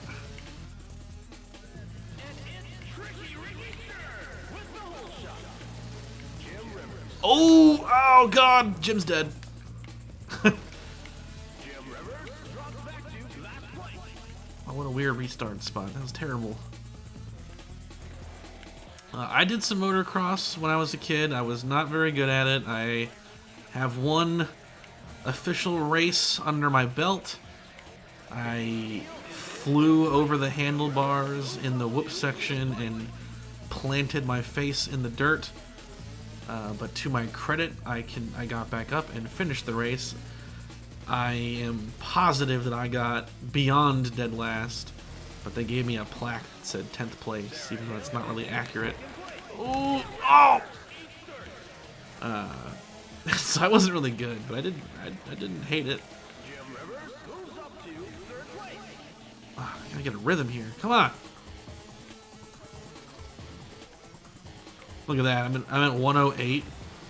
Halfway through one lap. My brother would already have completed a lap. That's how good he was by comparison here. Here comes the big jump, though. This one here. Can I make it? Oh! Oh! Just short. I'm the same way. I like the more like arcade's the perfect word for it. Like I like the more arcadey sports games. Like this one. Like this one's definitely more. It's a good balance of being like realistic to the sport, but also goofy fun. Like it does both very well. It does both very well. It's the same reason that I like Forza Horizon versus regular Forza. It's the more arcade, fun, emphasis game. SSX is a great example too. Yeah, I remember playing a little bit of that on GameCube. I want to say. Oh Jesus! Jump the cactus. That wasn't on purpose. I'm out of control. Oh God. I'm surprised I'm in fourth.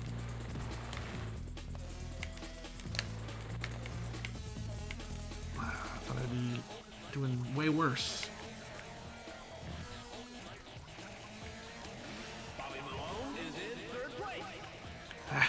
Alright, here we go. Second attempt at the big jump. Can it be done?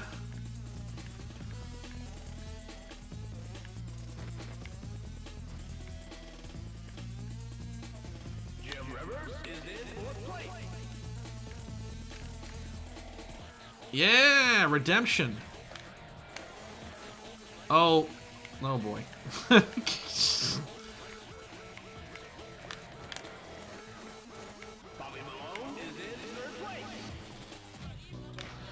Alright, I didn't get dead last. I probably haven't played this in like 5 years, maybe even longer than that. Still fun though, which is kind of what I'm looking for building this list out. Let's do one more.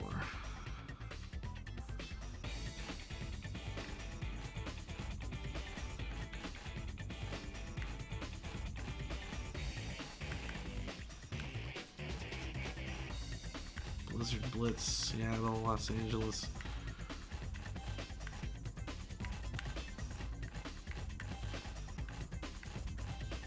Well, Kyoto is the iconic one.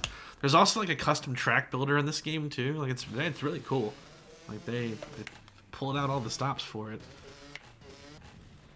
I'll be Nigel. He's purple. Let's see how we go. Nigel the Duke, York.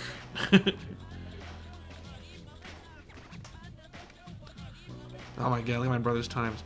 23-second lap. Let's see how I do.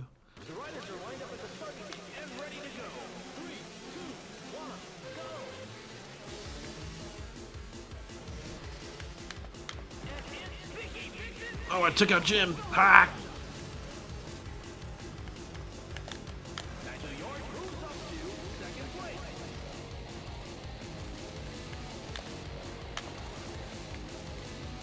Oh, I'm doing really good.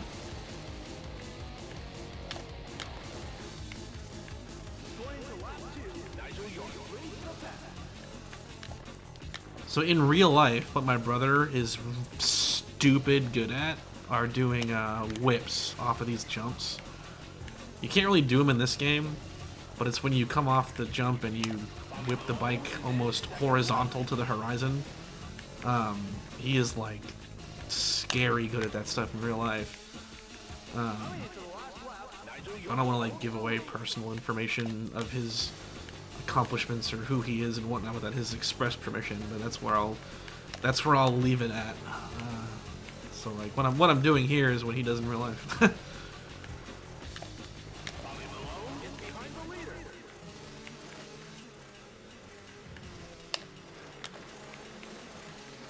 Oh. I had a pretty good lap time there at the end. I mean, he's still faster, obviously, but not bad. Nigel the Duke slaying it. Alright, so that was Excite Bike. I didn't consider this one for the list until thinking about some of the non-Nintendo stuff just now, so... always cool.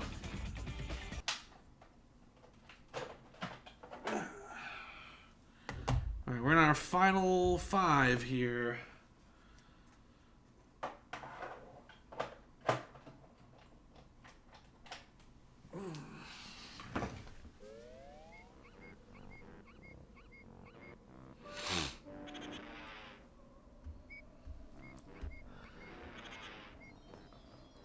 Alright, this one.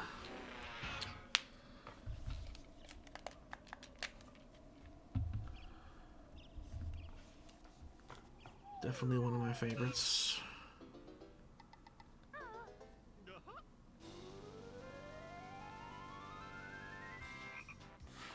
Banjo! Definitely one of the best platformers like ever made. Like, no one can dispute that. I've almost 100%ed it. I think I only lack jiggies and full notes in like the last couple of levels. The rest I had 100%ed. Yeah, I got 94. So I'm only like what, 6 short of 100%. Gotta go to my favorite level, which is the beach. So this game I played the crap out of as a kid, but I didn't beat it until revisiting it in my late teens. And that's when I finally beat it. But I played a ton of it when I was a kid.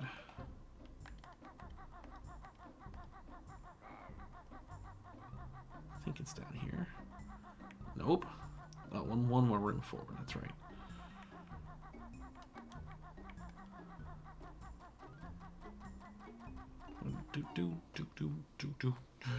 God, the soundtrack is so good.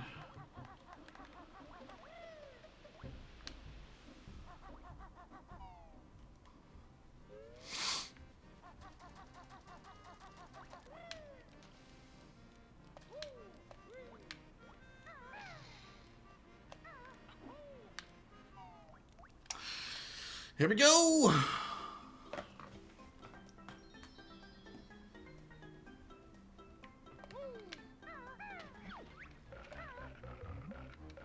Oh god, oh god, oh god! Oh, the shark!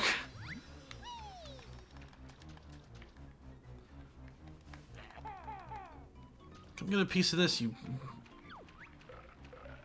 Come on.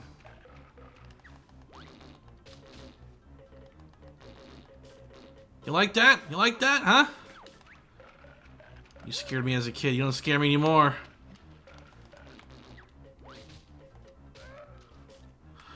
Boom! He can be defeated.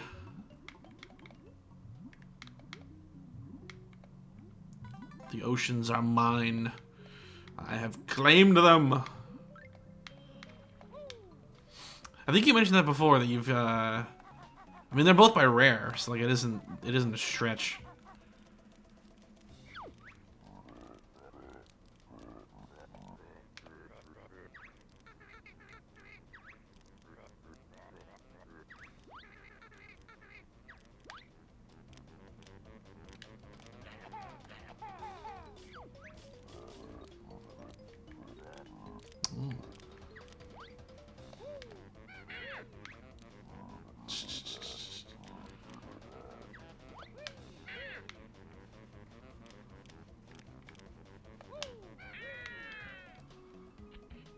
I'm not gonna go in there though. There's no point. I'm just gonna fly.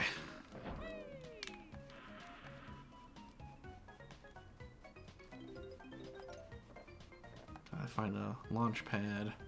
It's funny how both these games, Mario 64 and this, have like significant flying mechanics to them.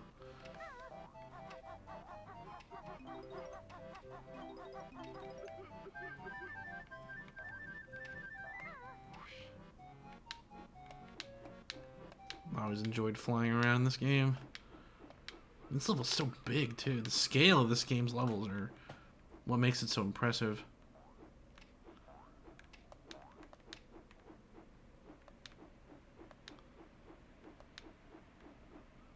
I mean, look at that. Like, jeez, man.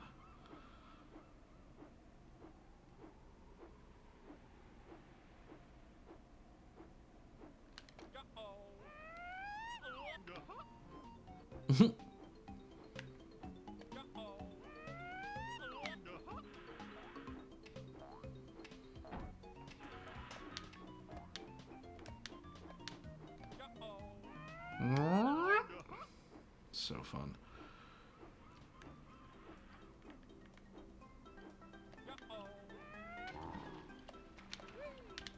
Well, there's not much I can do in this game at this point since it's completed, and I don't know how to even get to the... I have to like look up how to navigate the castle to get to Gruntilda.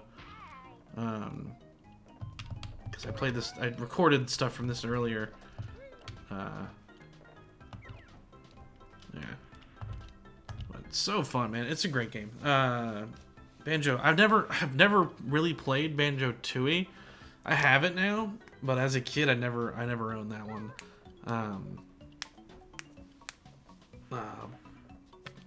Bardy Harvest. I don't think I've seen that one.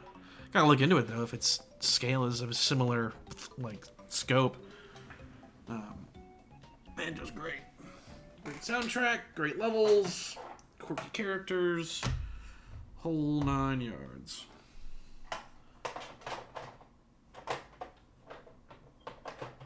All right, here comes the next one.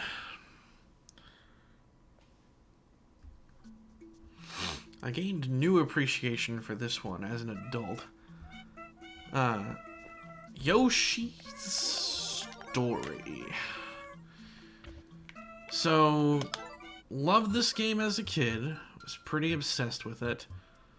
I kind of wrote it off going into my teens as like just a really simple little kiddie kind of game. But as an adult, the way that these levels work, like all of these levels here in this row are like super easy baby levels. And then these levels are like similar. But then like these clusters, these two, have some like legitimately difficult, crazy platforming stuff in them. And it made me like appreciate this game a whole lot more. And furthermore, seeing it like speedruns of it are nuts.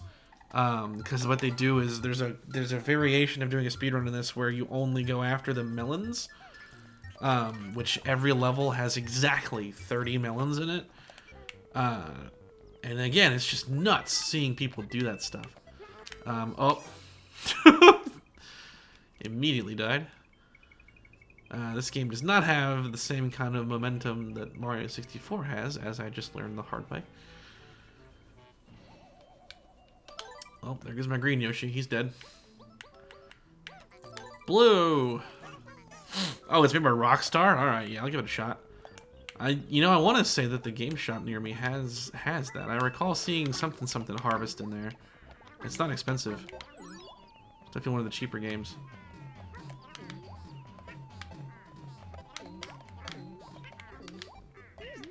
Ah!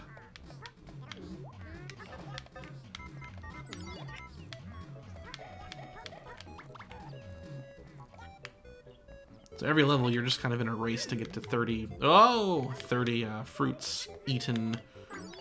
Again, if you're like playing in hardcore, you only go after the melons, which require beating little mini challenges, finding hidden secrets, etc., etc. Whoa. There's also 2 unlockable Yoshis that you can get. A white one and a black one that have like more explosive eggs. I used to read about like stuff online where they would say like, oh yeah, there's also like a gold one and a purple one. That's not true. Early examples of rumors in games.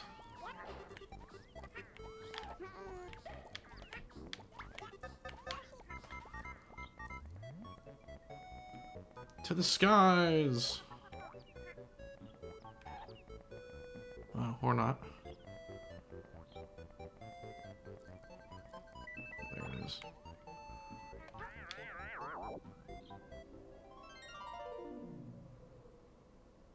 Man, I always enter the wrong side of this one. It's not gonna work because I entered the wrong side.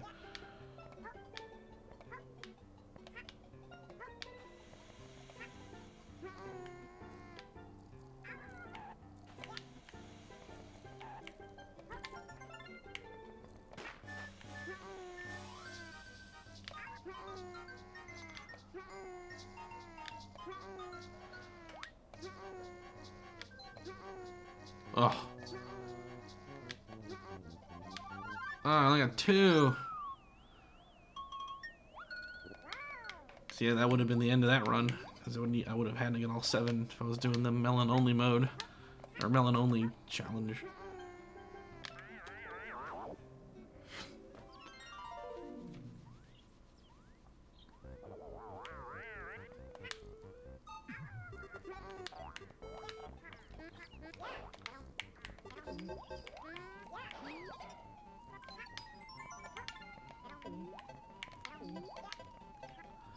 This game also used to scare me a bit as a kid because the game over stuff with the Yoshis being taken to the prison would like freak me out. You can get them back. The game has 1-ups in the form of a white Shy Guy that'll break him out of Yoshi jail. You can find them like you can find 2 of them across any given playthrough.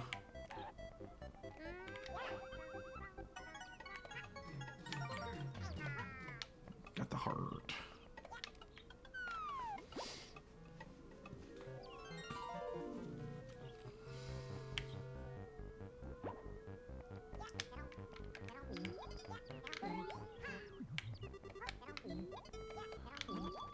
Need 5 more. Almost got it. Oh, I got no eggs. Oh no!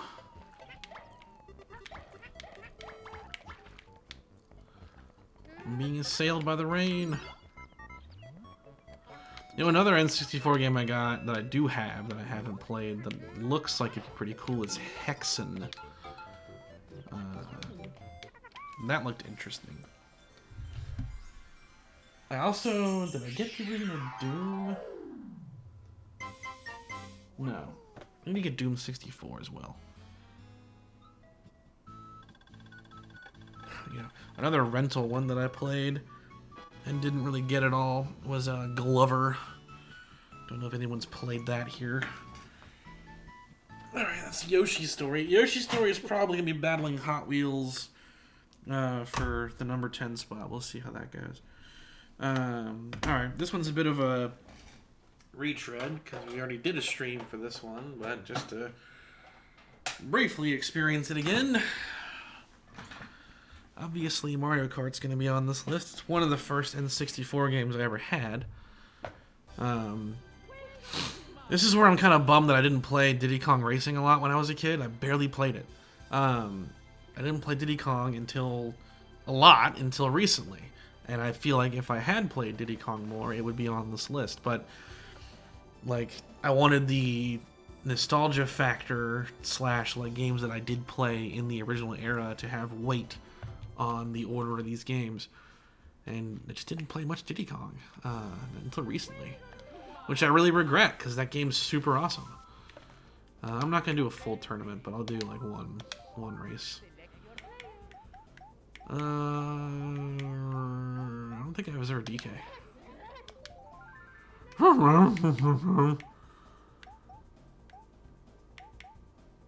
Mario Stadium. Are you 100% at Glover? Oh, man. I just, like, didn't understand it when I was a kid. Now I get it. It's like a... it's like an escort mission. You're escorting the ball. Come here, ball. Here, ball. As opposed to boy. I remember first being exposed to this game playing it at my aunt and uncle's house. I think I mentioned that before. Mario Kart 64. There's something just classic about it. I don't know. I think as far as like in the ranking of the Mario Kart games themselves, I would put Double Dash ahead of this one. I don't know which one I would say is my definitive favorite, but played the crap out of Double Dash.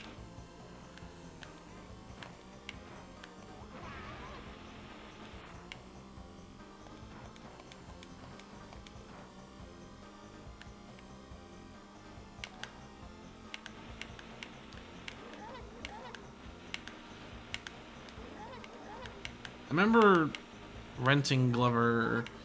It was like during a summer vacation or something, and I was like, oh, let's rent whatever this game is, and I just was like, I can't figure it out, and didn't like it.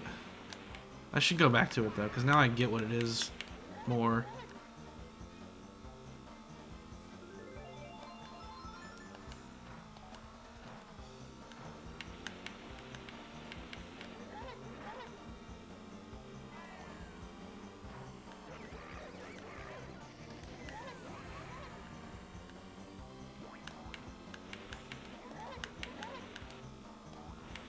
They need to just start adding more Nintendo's characters to Mario Kart. They got a lot out of it only being quote-unquote Mario characters, even though Donkey Kong is here. But they started doing it when they added Link. Keep going, you know. Restricted a little bit, like it doesn't need to be Smash Bros. Level of dynamics, but it'd be cool if all like the absolute in-house characters had some more representation in Mario Kart. Maybe just like we got Link already, right? So maybe there's Samus and Kirby, Fox McCloud, Pikachu, Captain Falcon, and then call it a day.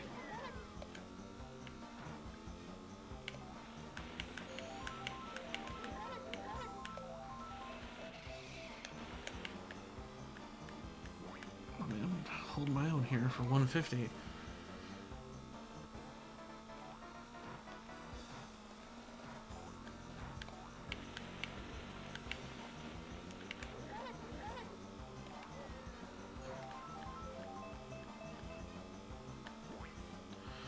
Bring it. Yeah, see, there you go. K-Rool's a good one. Like they added like all kinds of other DK characters at this point. Why not K-Rool?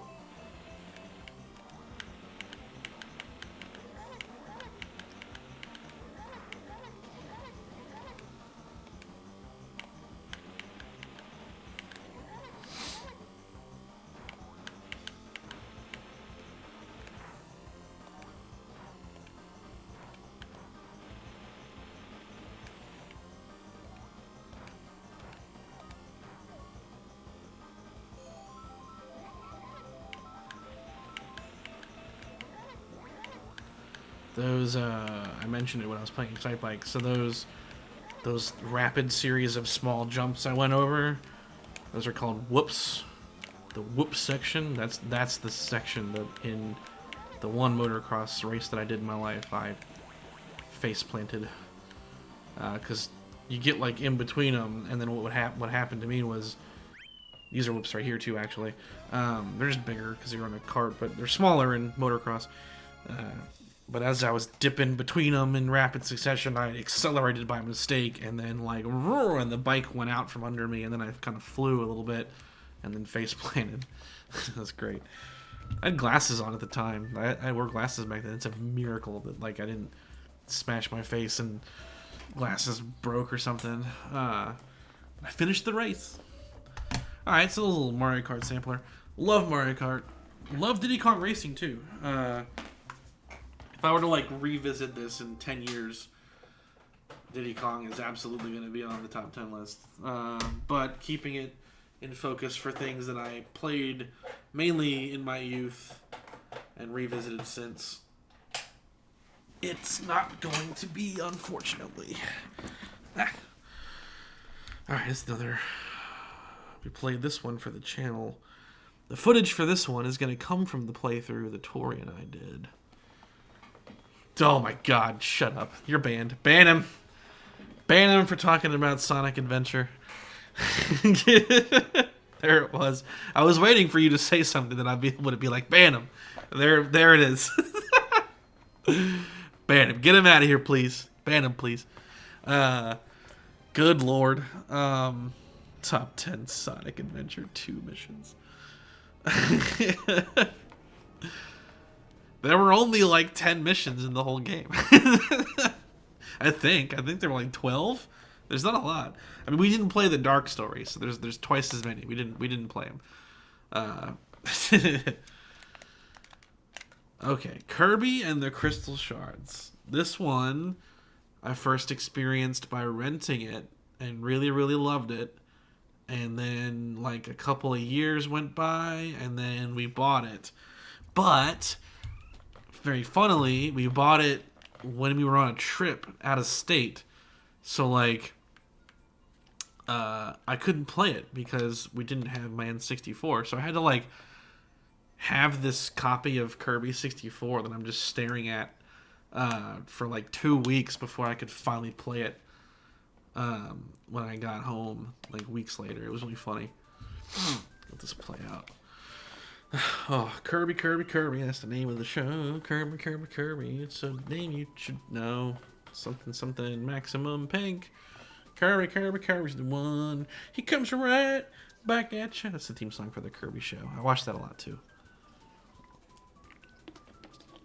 I see that someone came in the stream and then left immediately when I was singing that. Not gonna blame them. Kirby 64 did something pretty cool with the copy mechanics where you can combine them. The downside being that their uses are very simple. So even though you can combine them, they're not too deep. Kirby Star Allies kind of went back to this idea. You could like add the copy abilities to... You can add elements to weapons. So like you could turn a sword into a fire sword. And then Kirby...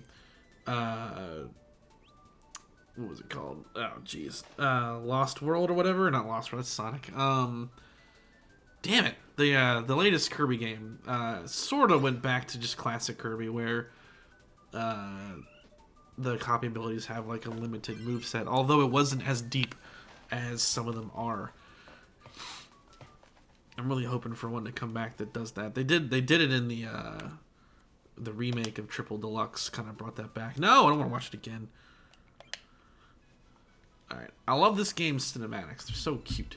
And there's like a decent amount of them too. Like as a kid, I was obsessed with games that had like a lot of cutscenes in them. I don't know why, but I always liked it.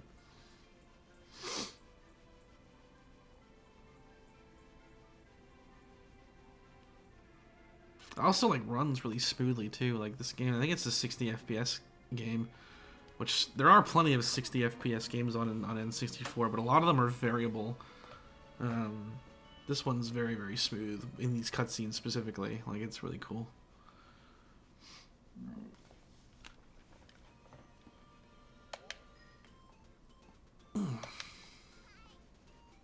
I'll do the first level.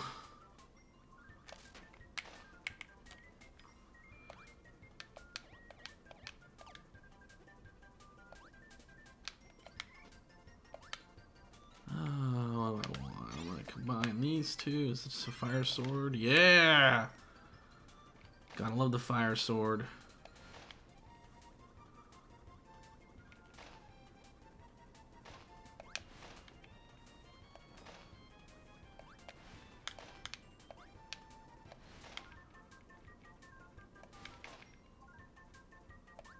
This game forces you to get 100% if you want to experience the true final boss, which I think was a trend at the time for Kirby. Because the one that preceded this was Kirby's Dream Land 3 on Super Nintendo, and I think that one also required 100%ing to get the final boss. Oh, he got me.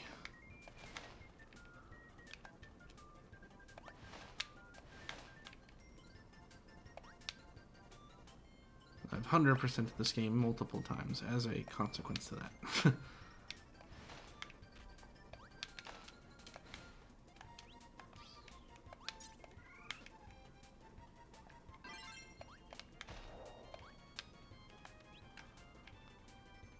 combine these two.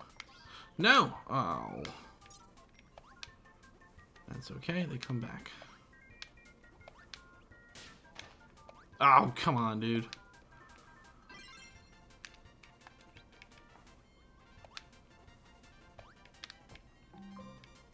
Motion detected at driveway. And then he destroyed it. Ah! Come on.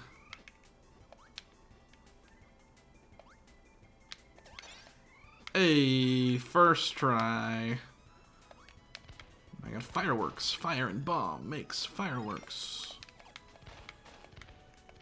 It's always fun to experiment with what does what. Some of them are just totally ass, but some of them are really cool. The coolest one's definitely the lightsaber. Another squirrel. You combine cutter and electricity, and you get a lightsaber. It's like the Darth Maul style double lightsaber. Very cool copy ability.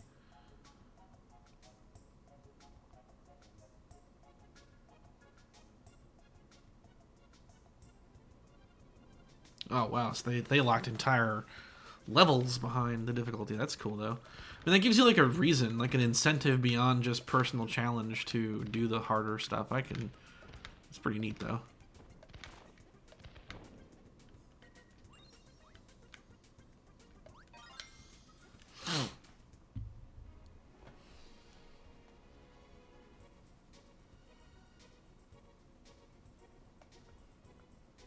And one by one, they join the adventure.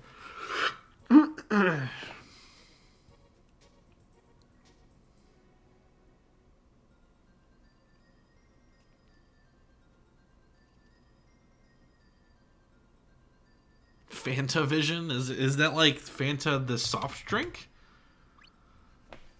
Like, is it like that kind of game? Like a marketing thing? Because they did that back then a lot. Pepsi had a game. 7-Up had a game. Alright, it's the last one. And I'll tell you that this is definitely number one on the list. That's a given. So this is my favorite N64 game, which I've talked about before. We did the N64 retrospective big video with Tori, and it came up as my favorite.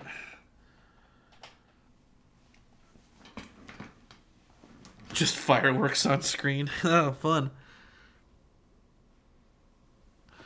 Star Fox 64. In which I have now unlocked expert mode.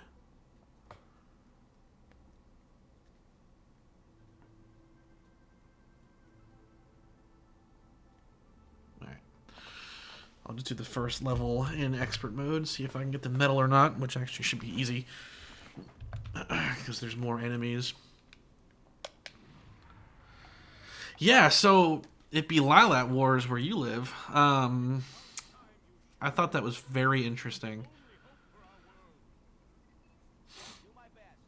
They referred, what's kind of funny is in Zero, there's a reference to that where they refer to the game's events as the Lilat Wars. And I thought that was kind of clever because they're kind of referencing that fact.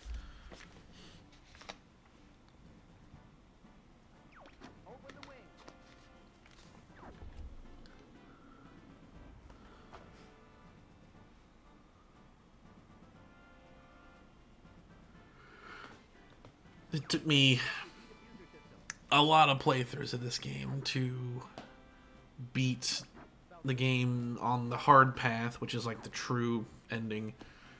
I would beat it all the time on the easy path as a kid. It wouldn't be until a little bit later that I beat it on the harder path.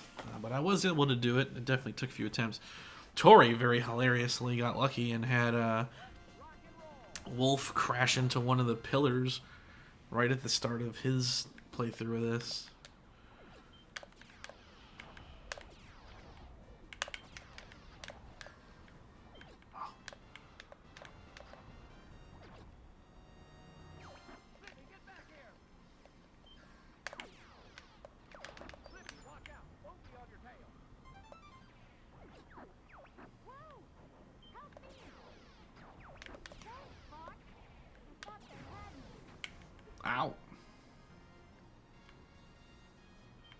Oh, it's so fun. It's probably the only game that I play in my life currently where the score is like a big part of it. Or like you care about having a high score. Oh, I already lost a wing. Expert mode.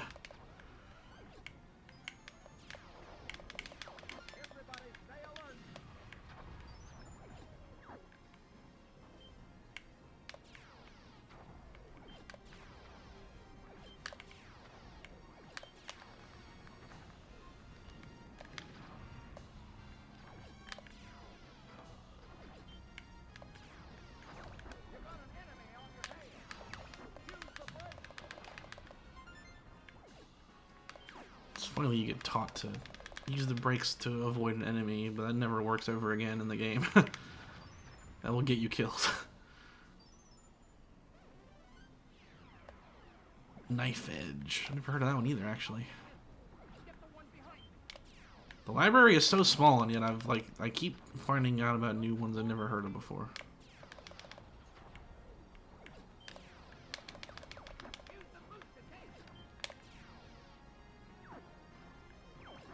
Uh-oh. Oh, no! Damn. I was too obsessed with the high score. Which I'm probably not gonna get the medal now. As the second path has more enemies to shoot. I actually might do it.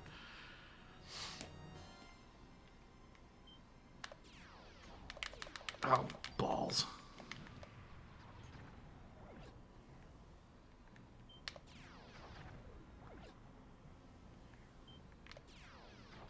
I'm gonna get the medal. Should be able to. If I can clean house right here, I'll get it.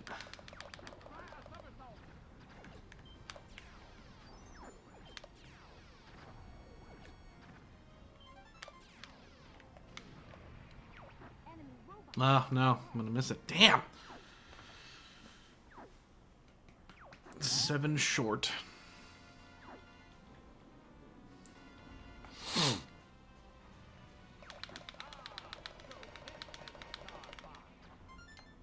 The funny thing about expert mode is the high score requirement is the same, and like the bosses aren't any different. Like they don't have more HP. You just take more damage and lose your wings easier is the main thing, and then they have more enemies here and there. It's more fun though, I'll say that. The nice thing about being the guy for lesser known stuff is you're always able to make new recommendations.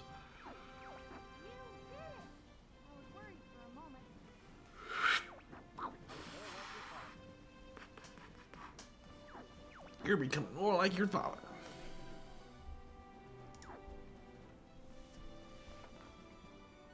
Alright.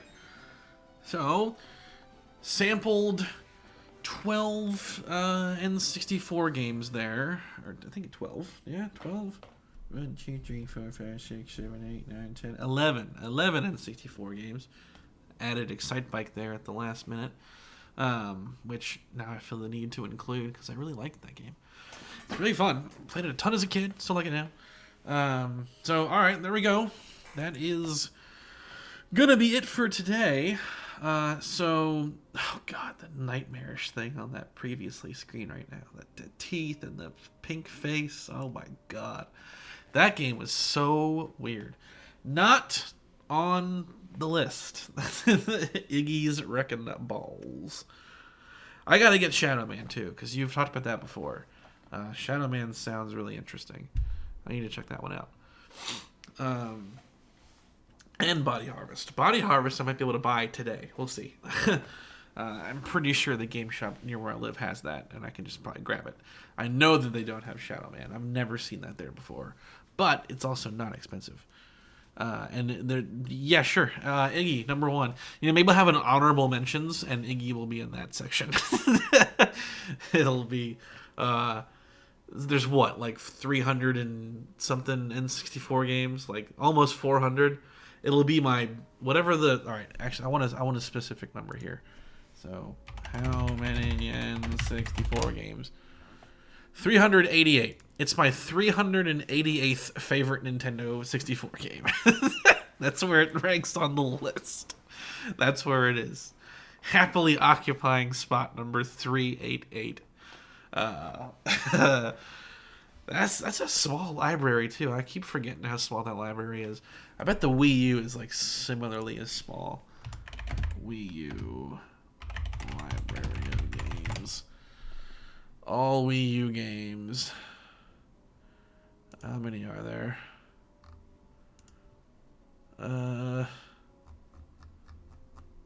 It doesn't even give me a number. How many Wii U games? Oh my God! There's only 166. That wouldn't include digital because there were a ton of digital only indie games and such that were only on the Wii U. But physically on disc, the Wii U had not even 200 apparently.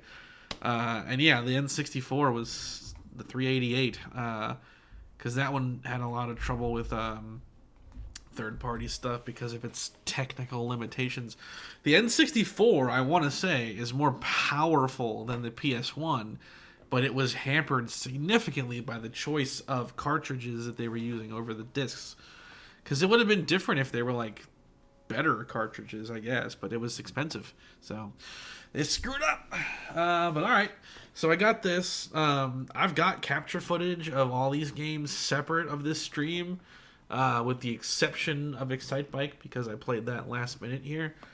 So what I have to do now is kind of get my final placement figured out for some of these games, and then just record the video, record the me stuff, and then it will be done. So probably a couple of weeks, and I'm aiming to have this done before October ends.